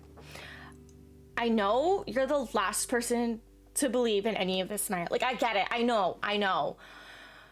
But it really happened. Like, it really happened, and it was freaky, but we also just wanted to get away from the bear and not die. But oh my god, like, if this is really Axel's necklace, like, and he's really a creep, like, what is he doing with it? It's gotta be his necklace. Nobody around here would have enough money to buy a necklace that expensive and that would wear something that flamboyant. It's gotta be him. I wonder if, like, Kaylee ripping it off of him did something to Kaylee. Like, maybe Like, that's why she did. She touched it. She had told me that when she was trying to get away from him as he was trying to kiss her, she tried to flee and she ripped the necklace off as she was getting away. But I touched it and now you're touching it, so are we gonna disappear? Maybe Spencer? No clue, but I hope not. What's up? Spencer, could I initiate something to happen in the scene? I would love that. Okay. I would adore. Yes, please do whatever you'd like.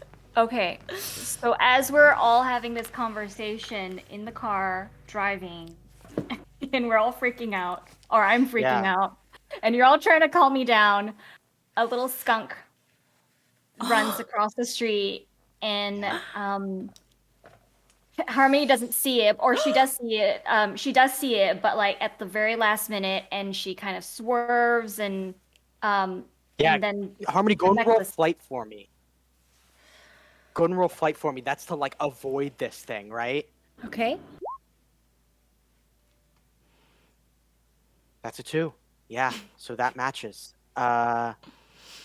So tell me from your perspective how this plays out as you like turn back from seeing the necklace and have to avoid this skunk that's in the road. Me or May? I want to know from your perspective driving what that looks like, and then we'll pass around. Yeah, we'll pass this around. Well, I'm not holding. Am I holding the necklace at this point, or I'm just driving? No. It's with me. Okay, it's with you. So I can't hit it. There's just no way. So I have to turn as fast as I can. I just tried everything I could, and well, we're kind of like the car is not super stable, and I don't know if it's gonna flip or what's gonna happen, or if we're gonna go over the edge of the road, and all of a sudden. And for you, Maya, as that whip happens, the car like tail pushes out, right, and you feel the car start to skid, and it skids right towards the edge. Like there's like a small metal like edge that separates you from the cliff over to like where the water is down below, right? And in that moment, everything stops, and you see like your friends' faces are terrified here. I think it's snowing a little bit outside, so like we just see the snow has paused outside. It's just holding in place, and you're able to just like look around for a moment here. What do you do? Am I the only one that's in? You're the only one. Okay.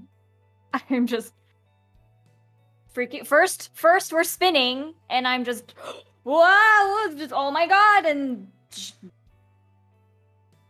what is? Wow! What? Hello? Oh my god! I'm just.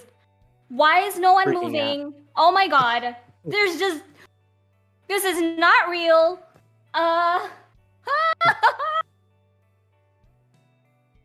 and I touch Harmony, and I shake her. Whoa! Yep, and she comes too. Oh my god, what's happening? We're half hanging off a bridge! Oh my god, Harmony, what is happening? I don't know. What did you do to me? I was just like out. I don't even know what happened. Oh my god. Is it the necklace? Was this what happened to you? And Yes! It's gotta be the necklace. Okay. Touch everybody else, but don't touch the car or we're gonna go off the edge. Oh my god, we're all touching the car. What is... Oh, I'm Playing Operation with your arms, right? Trying not to touch your skin to the that's Okay. like a. But your clothes are blocking it, so just don't touch it with your hand. Just Okay. touch Okay. Charlotte and Nessie. Okay. I got Charlotte. Charlotte! Guys, what is So happening? what you feel in that moment is like everything. You're about to spin off the edge of that cliff, and everything just stops, and you get popped out of time here, Charlotte. Okay, so I'm just like, ah!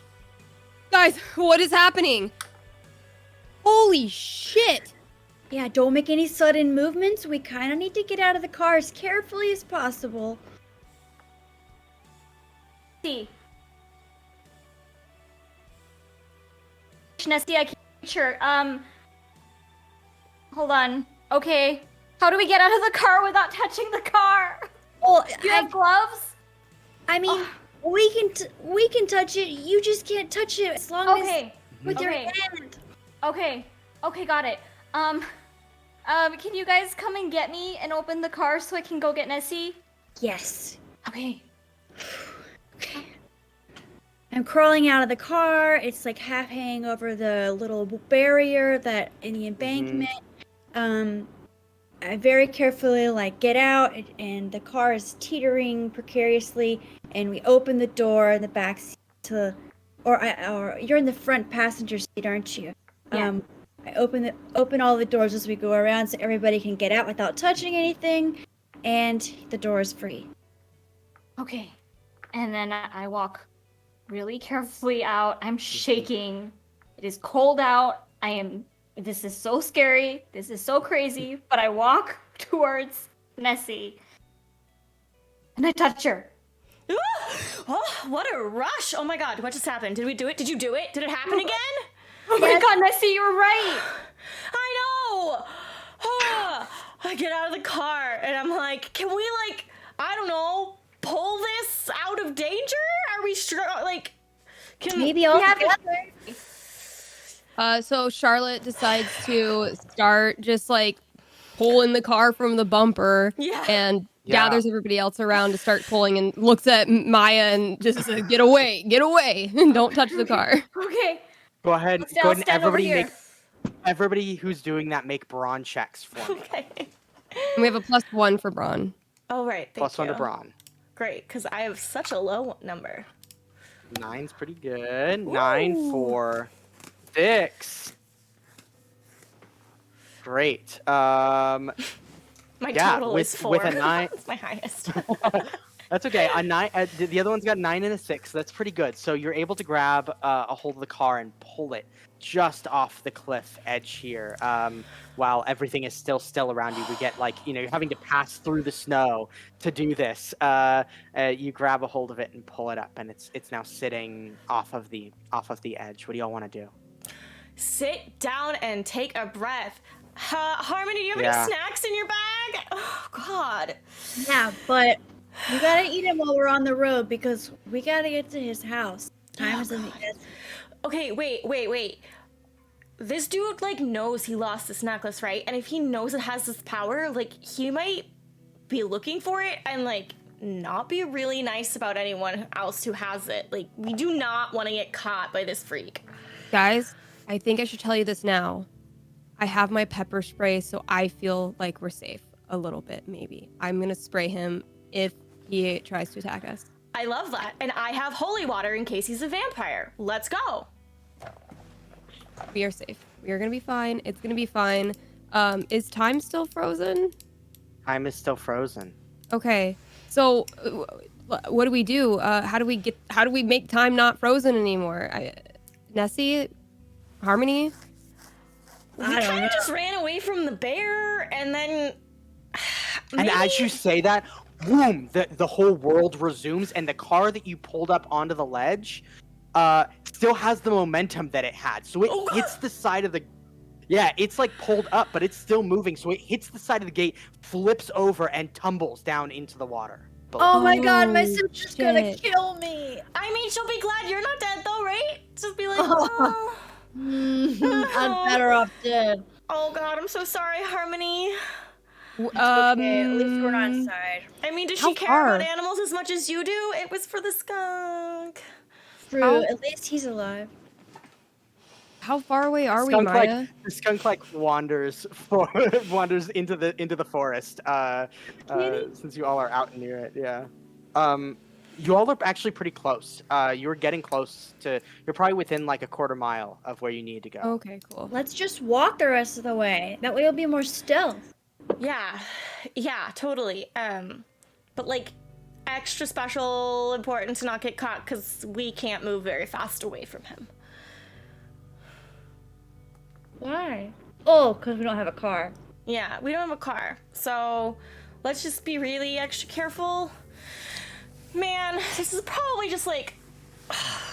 Does he work for the government? Maya, do you know if he works for the government? Is this some weird, like, government thing? They're trying to, like, experiment on all of us because we're in this small town and nobody would ever care about us. Being insane. I'm just freaking out here. I'm questioning everything I know about life.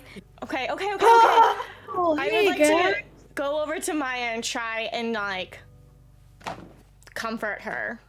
I'll offer her half of my granola bar I took from Harmony's backpack. Make a charm check, and you can remember you can spend adversity, and you can also use your abilities. Remember that you have strengths, and you can use those during the game. So just make sure you look at those and remind yourself. How would I use like the strengths in this system? Like I'm intuitive, so like how would I use that? So all of them have things that That's those right. It's tied, in like, the mechanics tied to. Discord.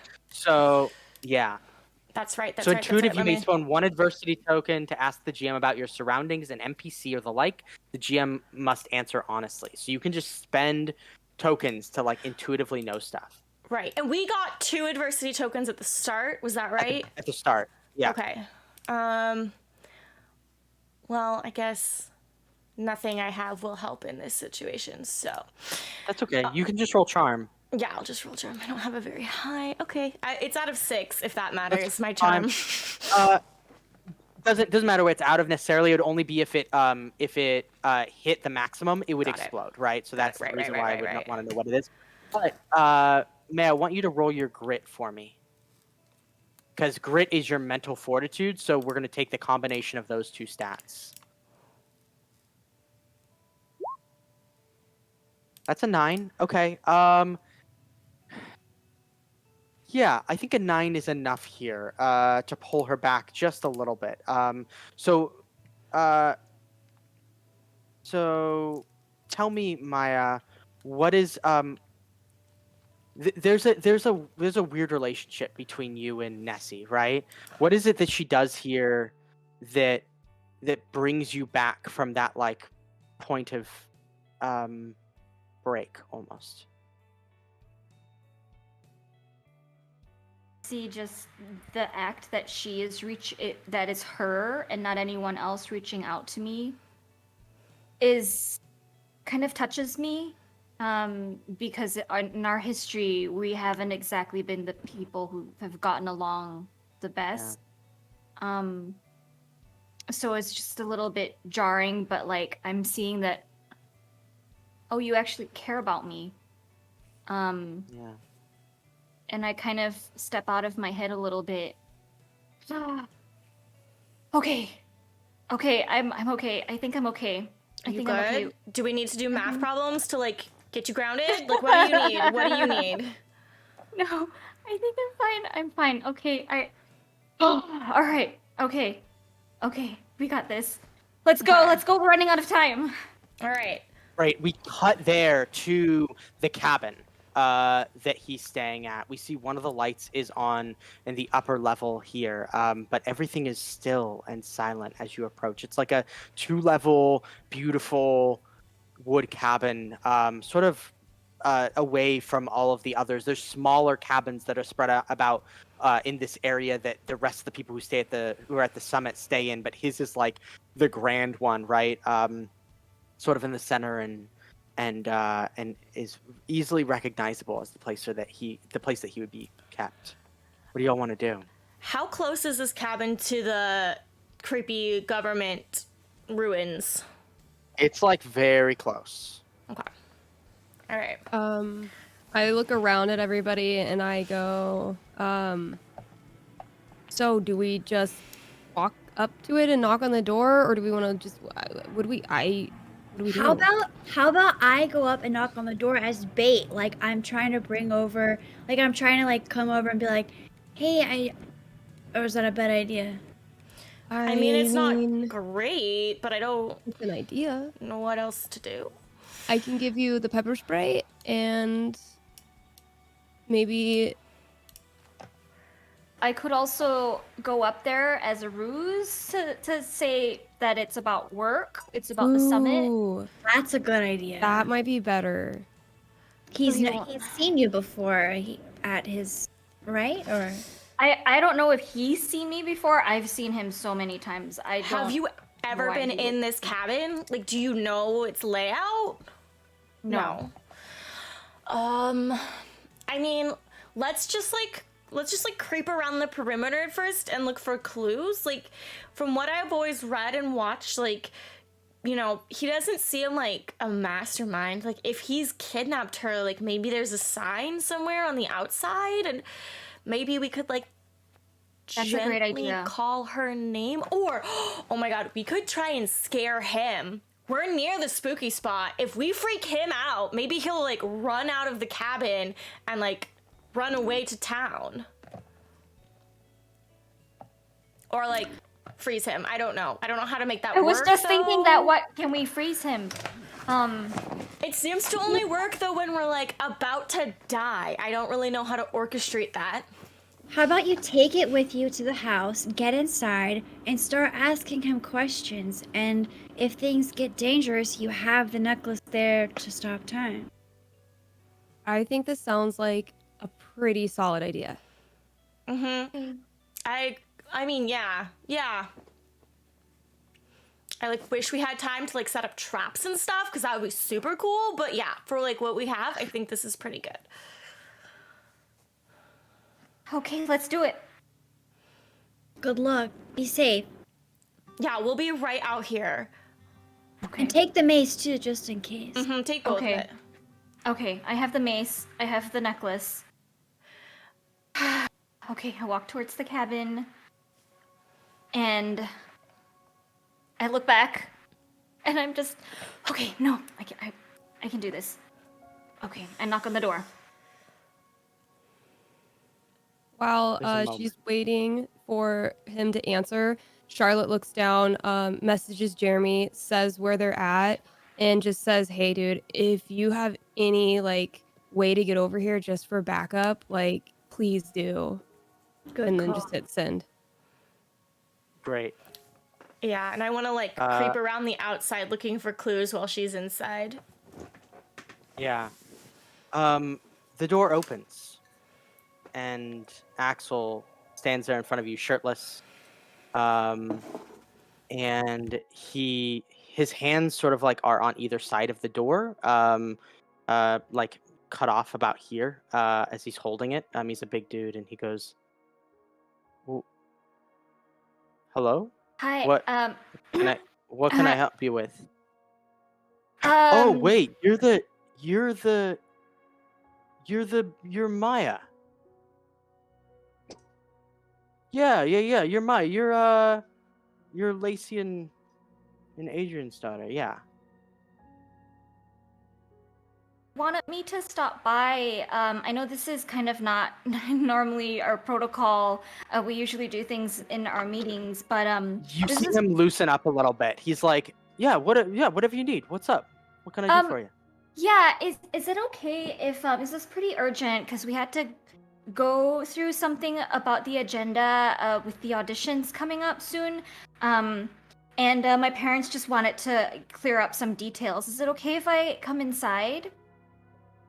You see his arm, his left arm move in a little more, and he's got a bracelet on. And that bracelet has a little stone that dangles from it. It's dark purple and sharp. And he says, "Of course. Come on in." Okay. And he lets you in. Thank you. You all watch as the door closes behind Maya. Go ahead Were and roll any a of us charm able to check see for me. the necklace or the bracelet? No? Okay. No. You want me to roll a charm? Roll charm for me. Okay. That's a 1. When you get inside, the door closes and he says, he like gives you a sly smile. And he goes, "Tell me the real reason you're here. You don't have to hide it. I know. What are you? Why are What you are you? here?" He takes a step forward. What are you talking about? You're making me really uncomfortable right now. He puts his hand like on the door.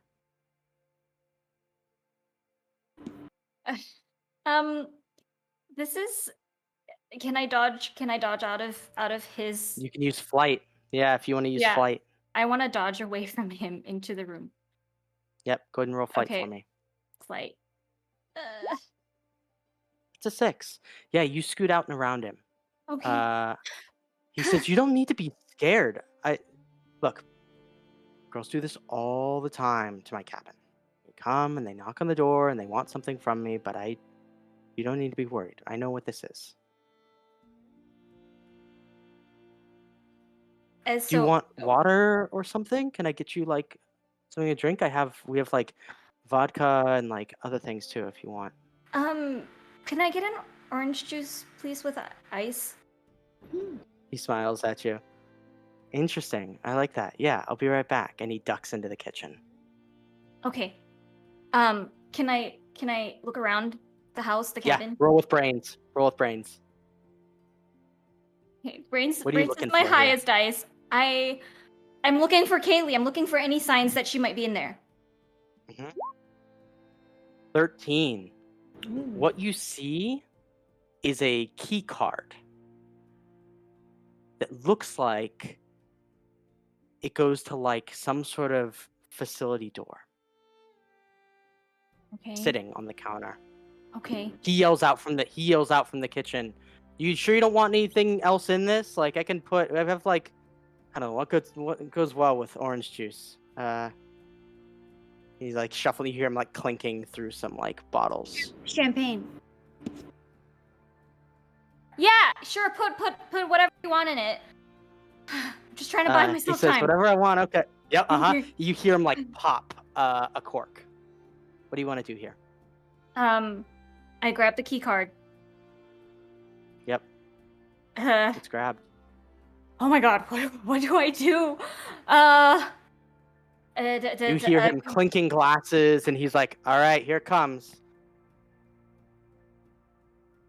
Okay, He's about to can walk I? out. What do you want to do? Oh my god, can I? I see a door. Can I angle my way closer to the door? What if Kaylee's in there? Yeah, for sure. Go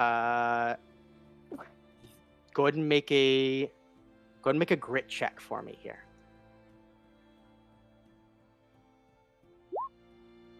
It's a 1. Okay. That's a 1. So what happens is here you get to the door and you open it, and it's just a bedroom. And he turns the corner and is like, "It's a little forward, don't you think, Maya?" He like hands you one of the glasses. Thanks. I'm just in my head. I'm like, oh shit, what have I done?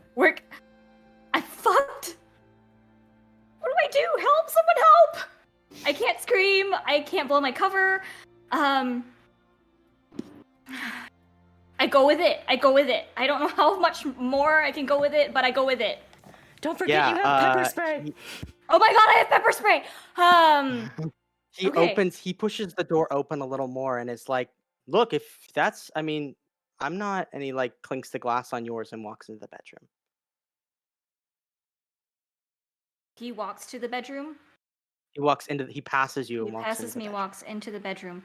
Okay. I turn to him and I'm just gonna take out the pepper spray and I'm gonna spray it with him. And I'm gonna try to run.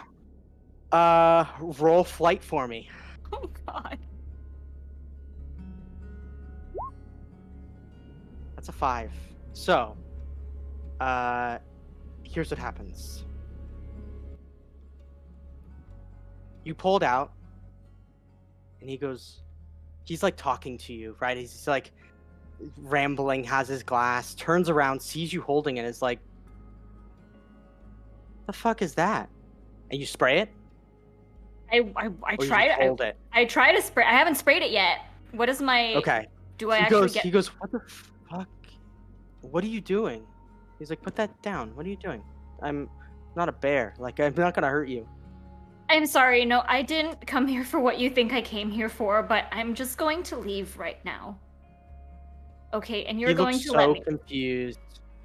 He looks so confused, but he like sets the glass down and is like, I mean, okay, whatever you want, I guess. Go ahead and roll charm for me. Okay.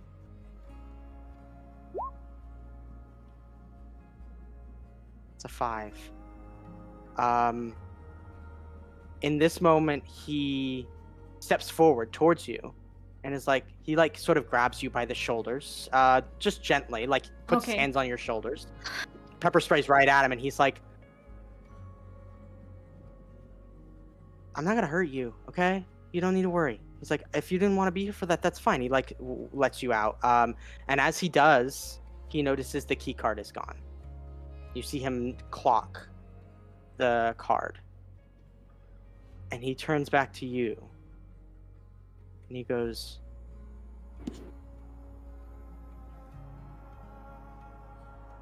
he puts his hand out. And his eyes get angry here. And he goes, Maya, what have you done? Maya, what have you? Give it back to me now, he says. Did your parents send you here to get this from me? Give it back to me now. No, I'm gonna spray it. I'm gonna try to spray it. Do I have to roll a die for that? Can we hear him yelling from outside? You can hear him yelling from outside. You're gonna have to roll fight for this. Fight? Oh shit. Oh, I get a +1 for fight. You do. That's a 6? Is that on a D6? Yeah. Okay, it explodes. Go and roll it again. And a 1 modifier again too. Yep. Okay, here it is. Here, no, click it. Click. Okay. That's another 6. That explodes again. Do it again. Up your ass. That's a 4. Okay, so that is a 12. That's a 16. That is a full success here. Tell me how you get away from him successfully in this moment. I'm spraying pepper spray all over his face, and I run for the door, and I get out of the cabin. And the door opens. The door opens. You're running out. You see him run out after you, like covering his eyes, trying to like figure out what's going on. All of you see Maya like erupt from the door and run towards all of you, and then he like he's looking. He's like trying to wipe his eyes, but he can't see any of you in this moment because he's blinded. What do you all want to do here?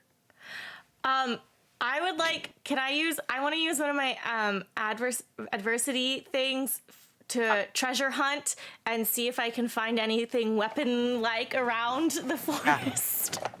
For sure. Yeah, there's a shovel against the side of the cabin here. Okay, I'm gonna pick up the shovel and I'm gonna smack him in the head with it. Okay. Go ahead and roll fight for me here. Oh, got +1. Okay. Oh, come on. So here's what happened. You pick up the shovel, and you go to swing it, and as you do, he wipes. His eyes look up at you. He touches his wrist, and he's gone. And then you look around, and Maya is gone too. Maya vanishes in front of all of you. And she still has the necklace. And the key card. Well, shit! Let's search the house then! Guys, should we call the police? Like, what do we do? Maya's literally gone. Should we call? This is search. crazy. Ooh, let's see if there's any evidence. Like, we call the police that they can like get him on being like a total creep to kids. Yes, that's a great idea. Let's find something concrete that's not supernatural to plug him with. Yeah. Besides, if we call the police and he sees them, he'll just disappear again. So Charlotte Maybe he's got decides. more stones in there. There's supposedly a bunch of them, according to my book. Charlotte decides to walk into the house. She kind of looks around before going in, and she motions to Harmony and Nessie to let's go. Let's just do it. Let's look for things. I'm still holding the shovel. Everybody roll brains. Everybody roll brains for me. 10, 9. These are great rolls. Brains. 6. Okay, 10, 9, and 6 is pretty good. Yeah. So what you find here, going through his stuff, is you find information basically that leads you to understanding that the summits that they've been holding have been in these sort of like chambers below the military, in like the military base, that they tell them are essentially for like isolation, like to be able to give you like time, like a sort of like a what's that called, a float tank kind of thing. But essentially what they are doing is they are stopping time for them so that they can write for all day and all night and no time passes. So they are like essentially using this to allow people to workshop stuff over a long period of time without actually having to spend any time. That's why so many prodigies come out of this songwriting summit. You find that they work for years without a single second passing. Dude, I know this is not the time, but like, I was so right that Maya's parents were up to some shit. Guys, I think this might mean that Kaylee isn't dead and that was not a ghost. She must have one of the stones. She must be carrying one of the stones too. I mean, when she was talking with me, she was really uncomfortable, and maybe she just wanted out of the situation and that's why she disappeared. Maybe did you see anything on her? No, but she went to the summit. Yeah, you didn't see anything on her. She went to the summit though, and she studied with this guy. She told me that he paid a lot of attention to her, so Yeah, clearly. it could be so possible that she has one of these stones, and that's why she literally disappeared right in front of my eyes, like Maya and him just did now. And Yeah. she's not dead. Right. But where are they? Maybe they're in the chambers. That's a great idea. Okay, let's search for like another key card, maybe. He was shouting that she took something from him. With that roll, what you find is, yes, a spare key card here in his bedroom, I think tucked under his mattress, as well as on his jewelry stand, like a couple of bracelets that have those stones on them. All right, everyone. Are there 3? There's 5. Let's take them all. I pass them out. I like pocket the other 2.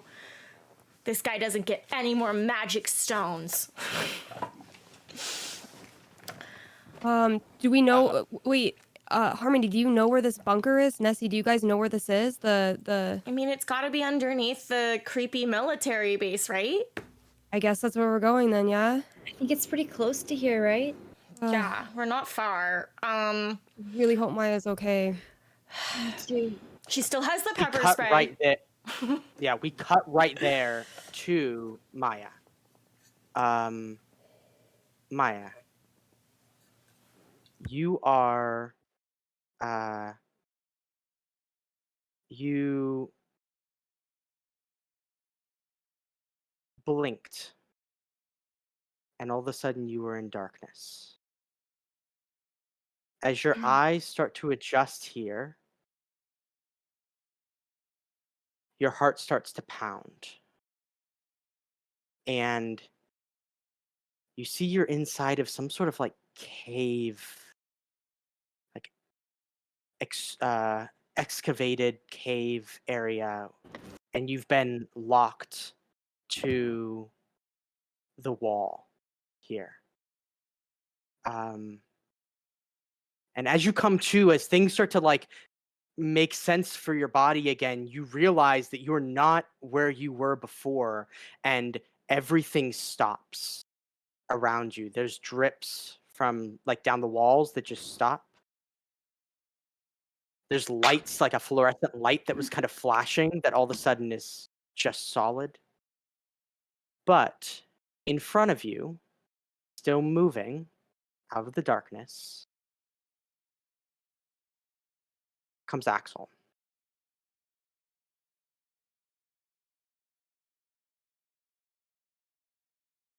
God. He says, I didn't want to have to make it too.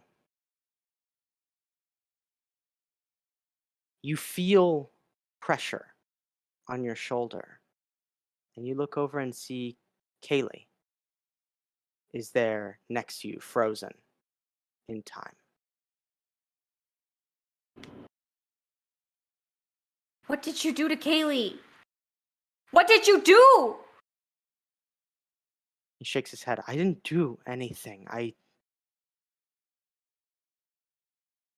He steps forward to you. Says, she's safe. She's here. I can't have her running her mouth like that. Not here. Not when so much is on the line.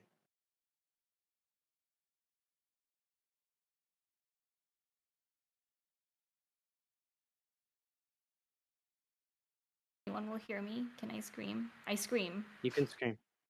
I scream. He laughs.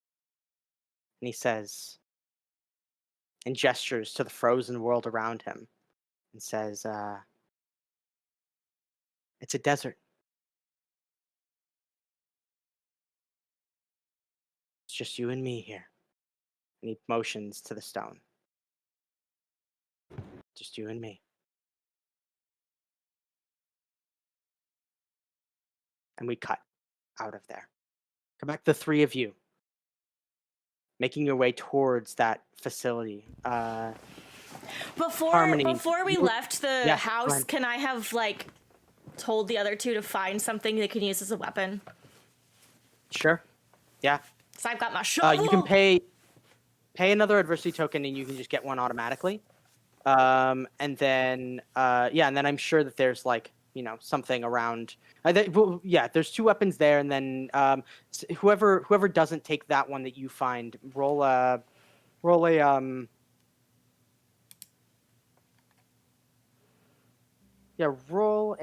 brains check for me to see if you can find something here. So whichever one of you wants to roll brains, Harmony or Charlotte. I can. Okay. Yeah. Hannah, Harmony, what roll would be brains like a for us. really funny instrument to use 3. as a weapon? A rolling pin. Okay. Yeah, you grab a rolling pin out of the kitchen cupboard. And then what do you want to give if you spend that other one? Yeah. Day. What do you want to give? What do you want to give Charlotte? Gosh, I want something really random.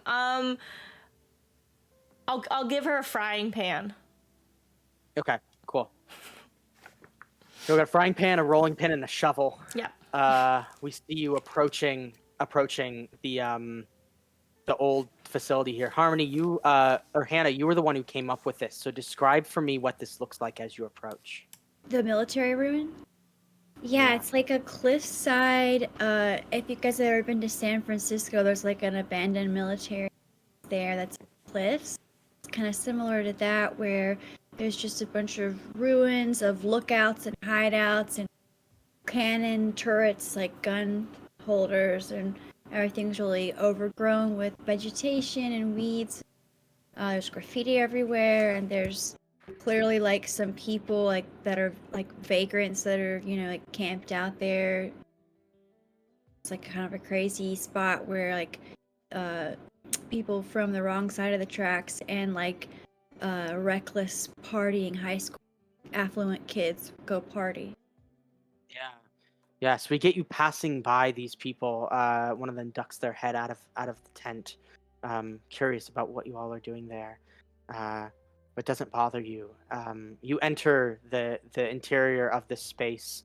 I don't know if any of you have been here before for parties, but like this is a space that is everybody kind of has access to. The door is broken off of its hinge, and there are beer cans and things littered all about. Much like the first shot we saw at the beginning of this story, we sit on that for a moment as we see the three of you step forward into this space. What do you want to do? Charlotte just kind of looks around and looks for any door or hatch of any sort to see if there's a way to get to where this bunker could be. Yeah, go ahead and roll brains for me. 11 out of 12. That's great. Yeah, what do you spot here that immediately catches your eye, Charlotte? I see something in the corner, and it looks like a hatch that's on the floor, but it's kind of dusty, and it looks like there's like a rug on top of it, but like you can still see that there's some kind of door there. So I go over there and fling back the rug, and there's a full-on door, and it looks as if I'm trying to open it and I can't. So I motion over to Nessie, I think Nessie has the key card, to come over to help me open the door. Yeah.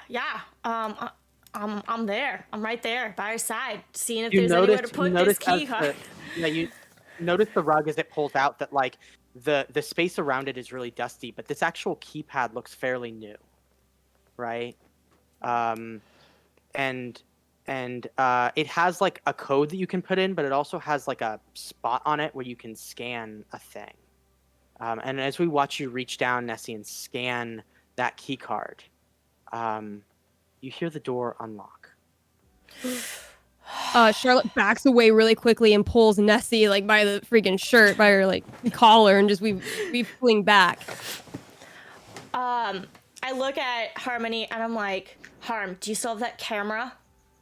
Oh yeah.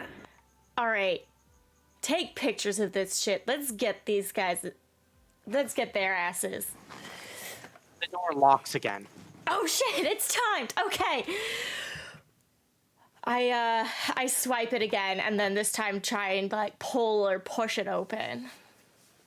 Yeah, you pull it open. It pulls up, and as that happens, you're revealed to a set of stairs that take you down.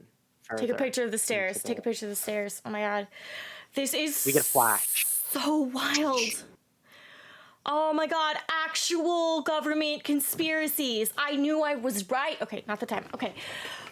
I'm just like making notes furiously in my notebook. As you all walk down, go ahead. No, you're good. As you all like walk down these stairs, it's dark down here, and the fluorescent lights, as you make your way further, deeper, start to flicker on like they're motion activated. And it doesn't look like this space is as abandoned as they rumored it once was. There are floors going down. There's some like what looks like abandoned office space, but the stairs are like they're not dusty. They're not, you know, like they're used. The stuff here is kind of abandoned, but like the lights are still coming on. It's still powered, and as you make your way down deeper, the stairs just keep descending, like deeper and deeper and deeper until you finally see a door at the bottom. It looks like a safe vault, and it's open just a little bit.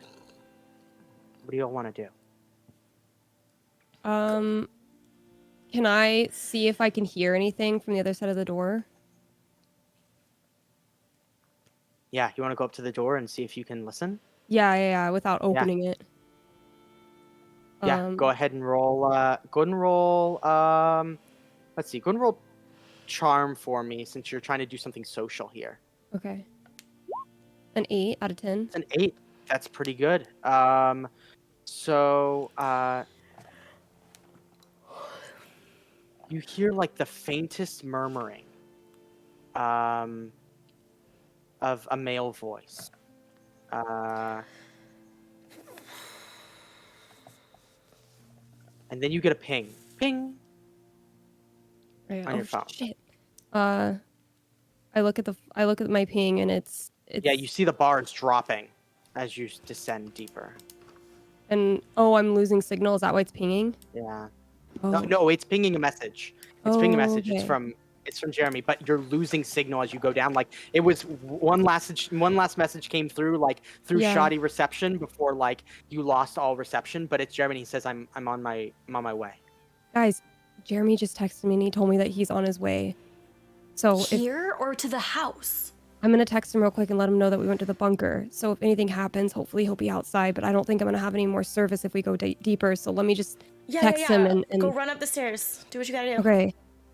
So Charlotte backs up a little bit up the stairs to text Jeremy when she has signal to say, hey, we actually are at the abandoned military base. Like, come here. That's where we're gonna be. As you're up the stairs, the two of you down near the door itself hear this echoing like yell of a girl, like just somebody yelling help from deep in this system. Shit. So Charlotte, did you send it? We've gotta go. We've gotta get Yeah, I'm coming. What was that? Did you guys hear that? It was like a It scream. didn't sound like Maya.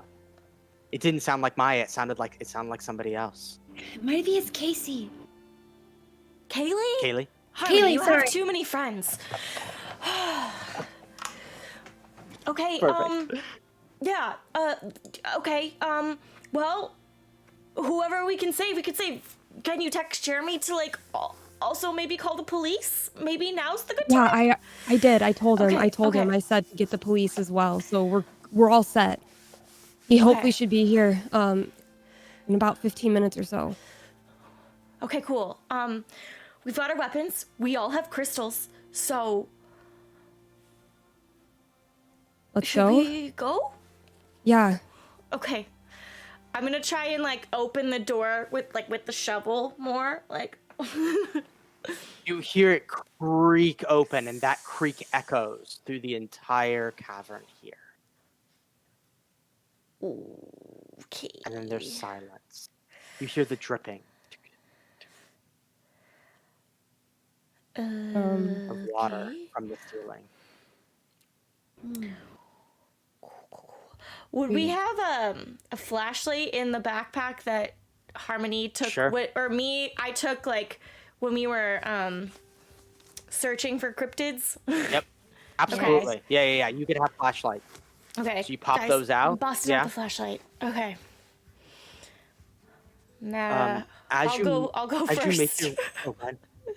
As you make your way forward, you see the like chambers that look as though they're labeled with like room numbers, and some of them are ajar and they have like instruments and stuff inside of them.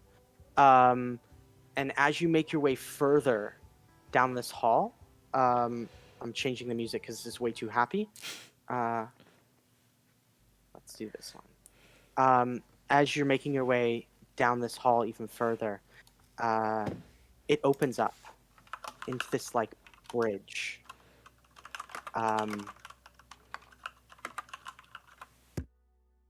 and it's dark in here, but as you shine your flashlight around, you see encapsulating this bridge system.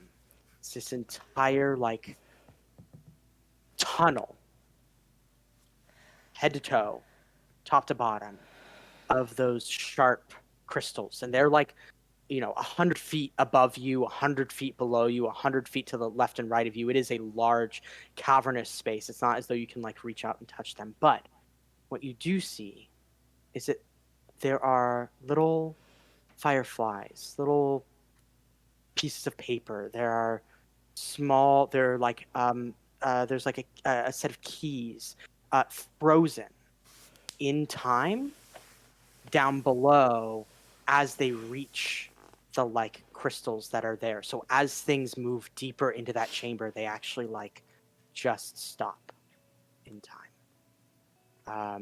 There's like paper floating in midair around you.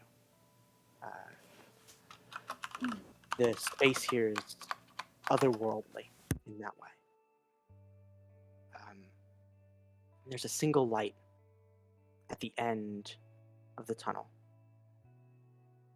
As you make your way further down there, you hear just the drips, and then another shout from a girl. She's yelling help. And you descend deeper into this, and before you, probably about 50 yards away, is a whole like setup. What looks like it used to be the command center of like some sort of government institution, but has been co-opted into a space where Kaylee and Maya are being held here. Do we see them? You see both of them chained to the wall here. Maya, you're back in real time now, and you see your friends. You see silhouettes of three people that you recognize. You just see flashlights at first, right? But as they get closer, you see your friends approaching. What do you want to do? I mean, I quickly run over. I just run over to Maya. Yeah. And I'm like trying to see if there's any way to get her down off these chains. And I'm whispering. I'm saying, "What's going on? How did you get here? Where are you alone? Is that Kaylee?" And just kind of being frantic. Yeah. Maya, what do we get from you in this moment, you think? Just, I think, really happy to see everyone. Charlotte, oh my god, Charlotte, you found me. You guys found me. Wait, shh, is he here? Where is he? I don't know where he went. He just left me in here. Okay, he's not here. Is Can we- Kaylee okay? Is she Kaylee like, like looks out of it. is she she's like- chained? She's crying and like she's chained as well to the she's like handcuffed to the wall here. For sure, and is like crying and is like freaking out, doesn't know how to feel, sort of in a manic mess here. Okay, Harmony, I don't know, sing one of your songs that's soothing or something, see if it helps her. Okay.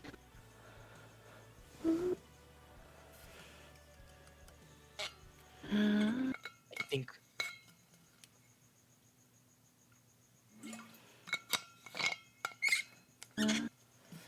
While she's singing, can I roll a brawn check to see if I can just like wiggle Maya out of the?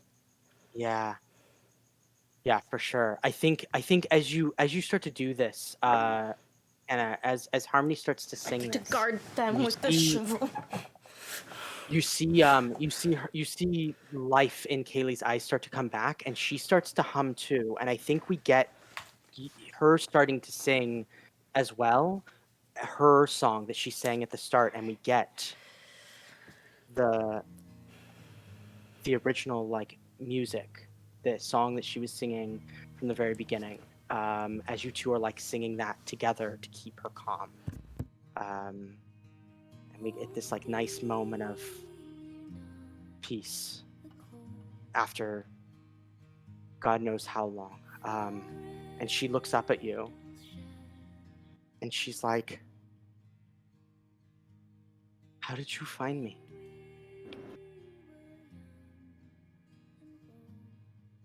How did you find me?" all the way down here? We followed the Wasn't creepy guy. Wasn't easy, but we made it, and we're not gonna let anything happen to you now. I found she like stutters and sort of like looks scared and then takes a deep breath and is like, how long has it been? And I intervene. I say, Keely, we were talking literally last night on the pier. I don't know if you remember, but you were telling me about Axel and everything that's happened. You see tears start to like flow down her face, and she's like, it's been 3 years from me. He's kept me in stasis. I just come up for breath every once in a while, for a second, and then I'm back in. But your parents, they said that you were with them. How I was. And what you realize in this moment is that he's been forcing her into a time stoppage. He brings her back for a second, for a minute, for a little bit of time, and then forces her back into stasis, back into, not stasis, but back into like being out of time. And she feels like she's been there for years, even though she's only been there for like a day. Because the world has stopped around her for years. Keely, we're gonna get you out of here. We called the police. The police are coming. We need to get you guys out of these chains, though. Do you know where Axel is, Kaylee? She shakes her head and she's like, I don't know. He comes and goes. He's still teaching, and I don't know how anybody. And she looks up at you and is like, I'm sorry. Well, Kaylee, we have some of these bracelets with the gems. Do you know if we're able to use them in some way to get us out of here?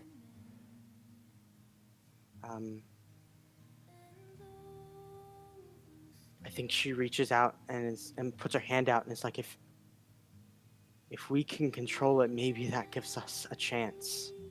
I motion over to Nessie to get the other bracelet. I pull one of them out of my pocket, and I'm like, if we can freeze him, we need to freeze him. You wanted to make a brawn check, right? To get them out of here? Yeah, Charlotte, yeah, is that to what you see if said? I can Yeah, go ahead and make that check. wiggle a way to get Maya out. Yeah. And then I have a +1. Yeah, you do. 4 out of That's a 6. 4. So it doesn't quite come off the first try. It takes a little bit of time, Okay. but finally it breaks free. She's able to slip out, as is Kaylee, with all of your help. And you all stand there for a moment in silence until you hear somebody humming.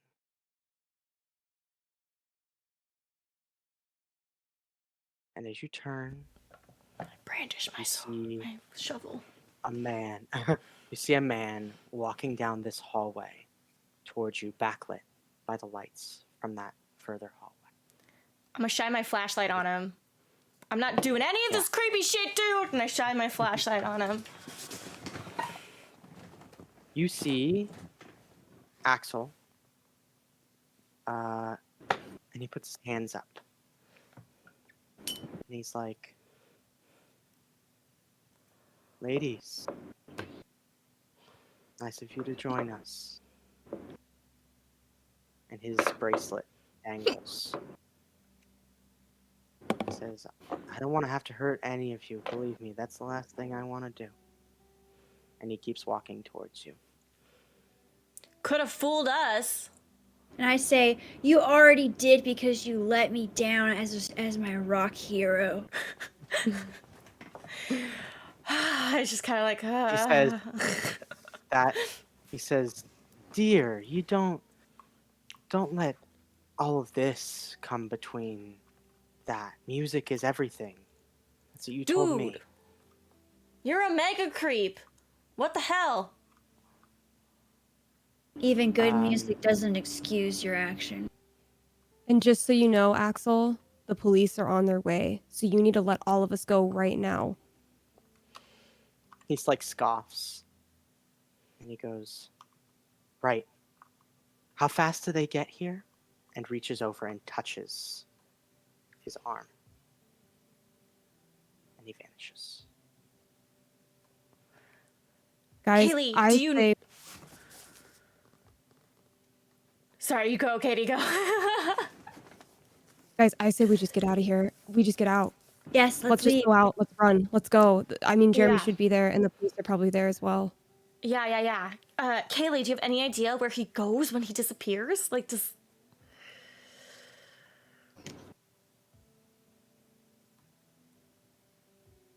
anyone know? Did he say anything to you? I think she says he can go anywhere. He can walk around like he lives like normal life. He just nothing else moves. We gotta get that bracelet off of him. And as he says that, as you all are like walking forward, Kaylee's voice gets cut off. And she's like, I don't know, he can just go any... And she's gone now too. What is going on? I like grab at mine and like try to will myself to like roll grit for me. Roll grit for me.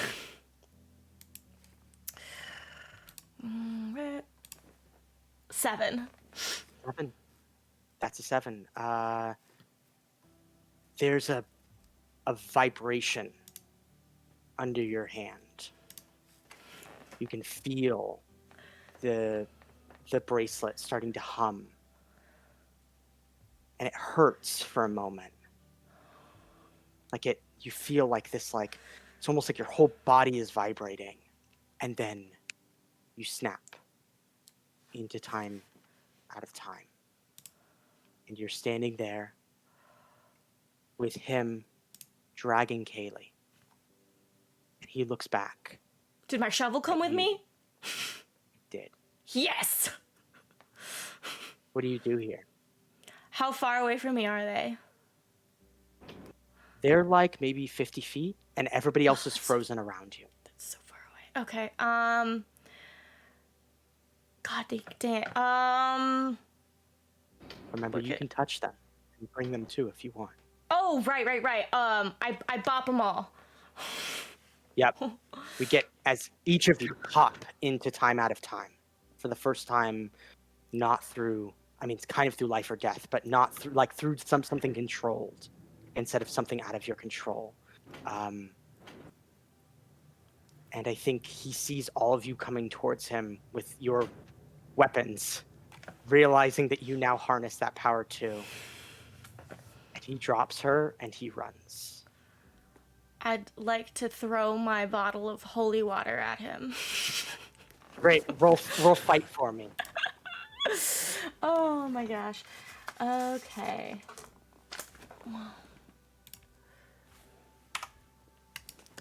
Oh, 11. Yeah. So close to that 12. So For close to sure. that 12. For sure. Well, 11 is totally fine. 11 is great. You throw it and it hits him, and it bounces off and shatters on the ground. And he like, I think for a moment he like acknowledges the fight that you all like. He's like, he's not gonna, this doesn't hurt him, but he turns back and is like, I'll see you soon, Miss Holy Water. And then he disappears out the door. But Kate, we still have Kaylee.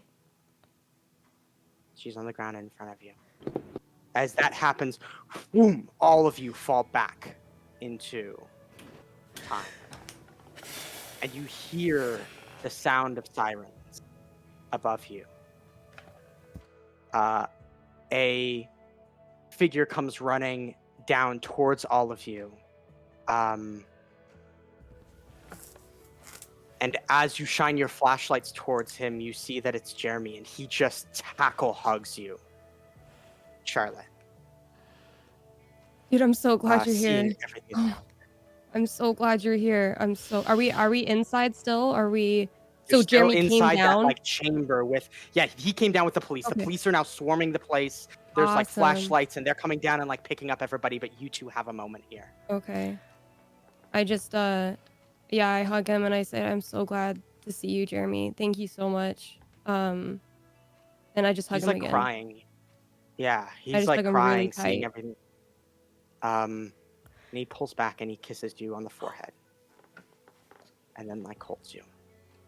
And Charlie comes running down as well, yelling Kaylee's name. And we get you and Kaylee next to each other as Charlie runs over and like hugs his sister and then looks up at you. It's like, Maya, right? Yeah. And Kaylee's like, Maya saved me. Maya and all of her friends, they all saved me. And he looks at you and gives you a high five. Yeah, man, we like did a it. skater, bro. And then Kaylee hugs you. And then he hugs you too. And we sort of pull out of this chamber where time outside of time surrounds you all with these frozen moments encircling you. We pull out of that facility. Pull out to the cliff. And we see the whole spread of the town before you. This beautiful Alaskan town that harbors so many secrets.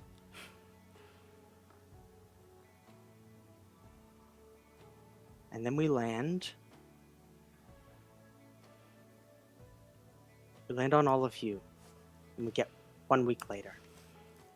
I want to go around the table and do an epilogue before we end of where all of you see yourself in a week past this event. Nessie, let's start with you. Okay. I'm continuing to write and research on all of these phenomenons, but I've also decided to start looking into investigative journalism because I'm a junior, so I'm like looking at colleges. So I'm looking into investigative journalism. I don't know how much has the town tried to cover up versus how much of the story has gotten out. Absolutely tried to cover it all up. Okay. They've said nobody is to know about any of this. Okay, so I'm gathering, saving, and hiding all of the evidence, the photos. I got the photos developed outside of town, and I am hoarding and saving all that stuff. Because when I go to college, I plan to break this story wide open. Love it. Charlotte, let's jump to you. Jeremy and I are sitting by our lockers again, except this time we're holding hands. Mm-hmm. And we're just talking. We're just talking about just things and life and the future, and there's just kind of a sense of security that Charlotte has a little bit of that she. I love that. He puts his arm around your shoulder and like pulls your head onto his chest. And he's like, it's going to be okay.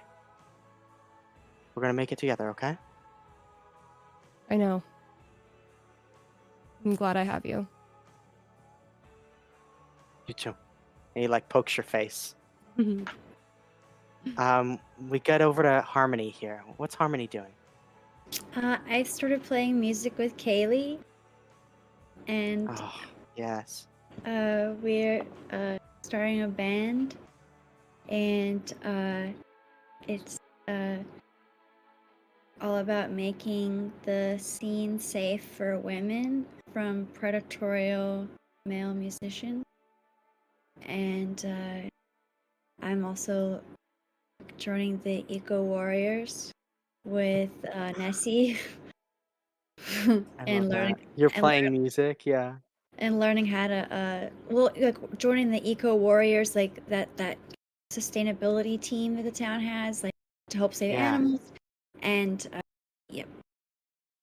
I love the idea that you're writing like music that helps support the like ecological warriors, and that like there's like activist songs or something that you're writing. That'd be cool. That's so fun.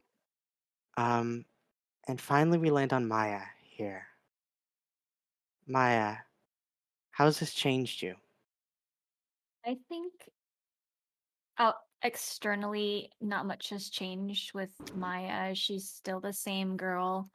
But I think the biggest change is just that she's just so proud of herself that she went through something so brave that she never thought she'd ever do in her life.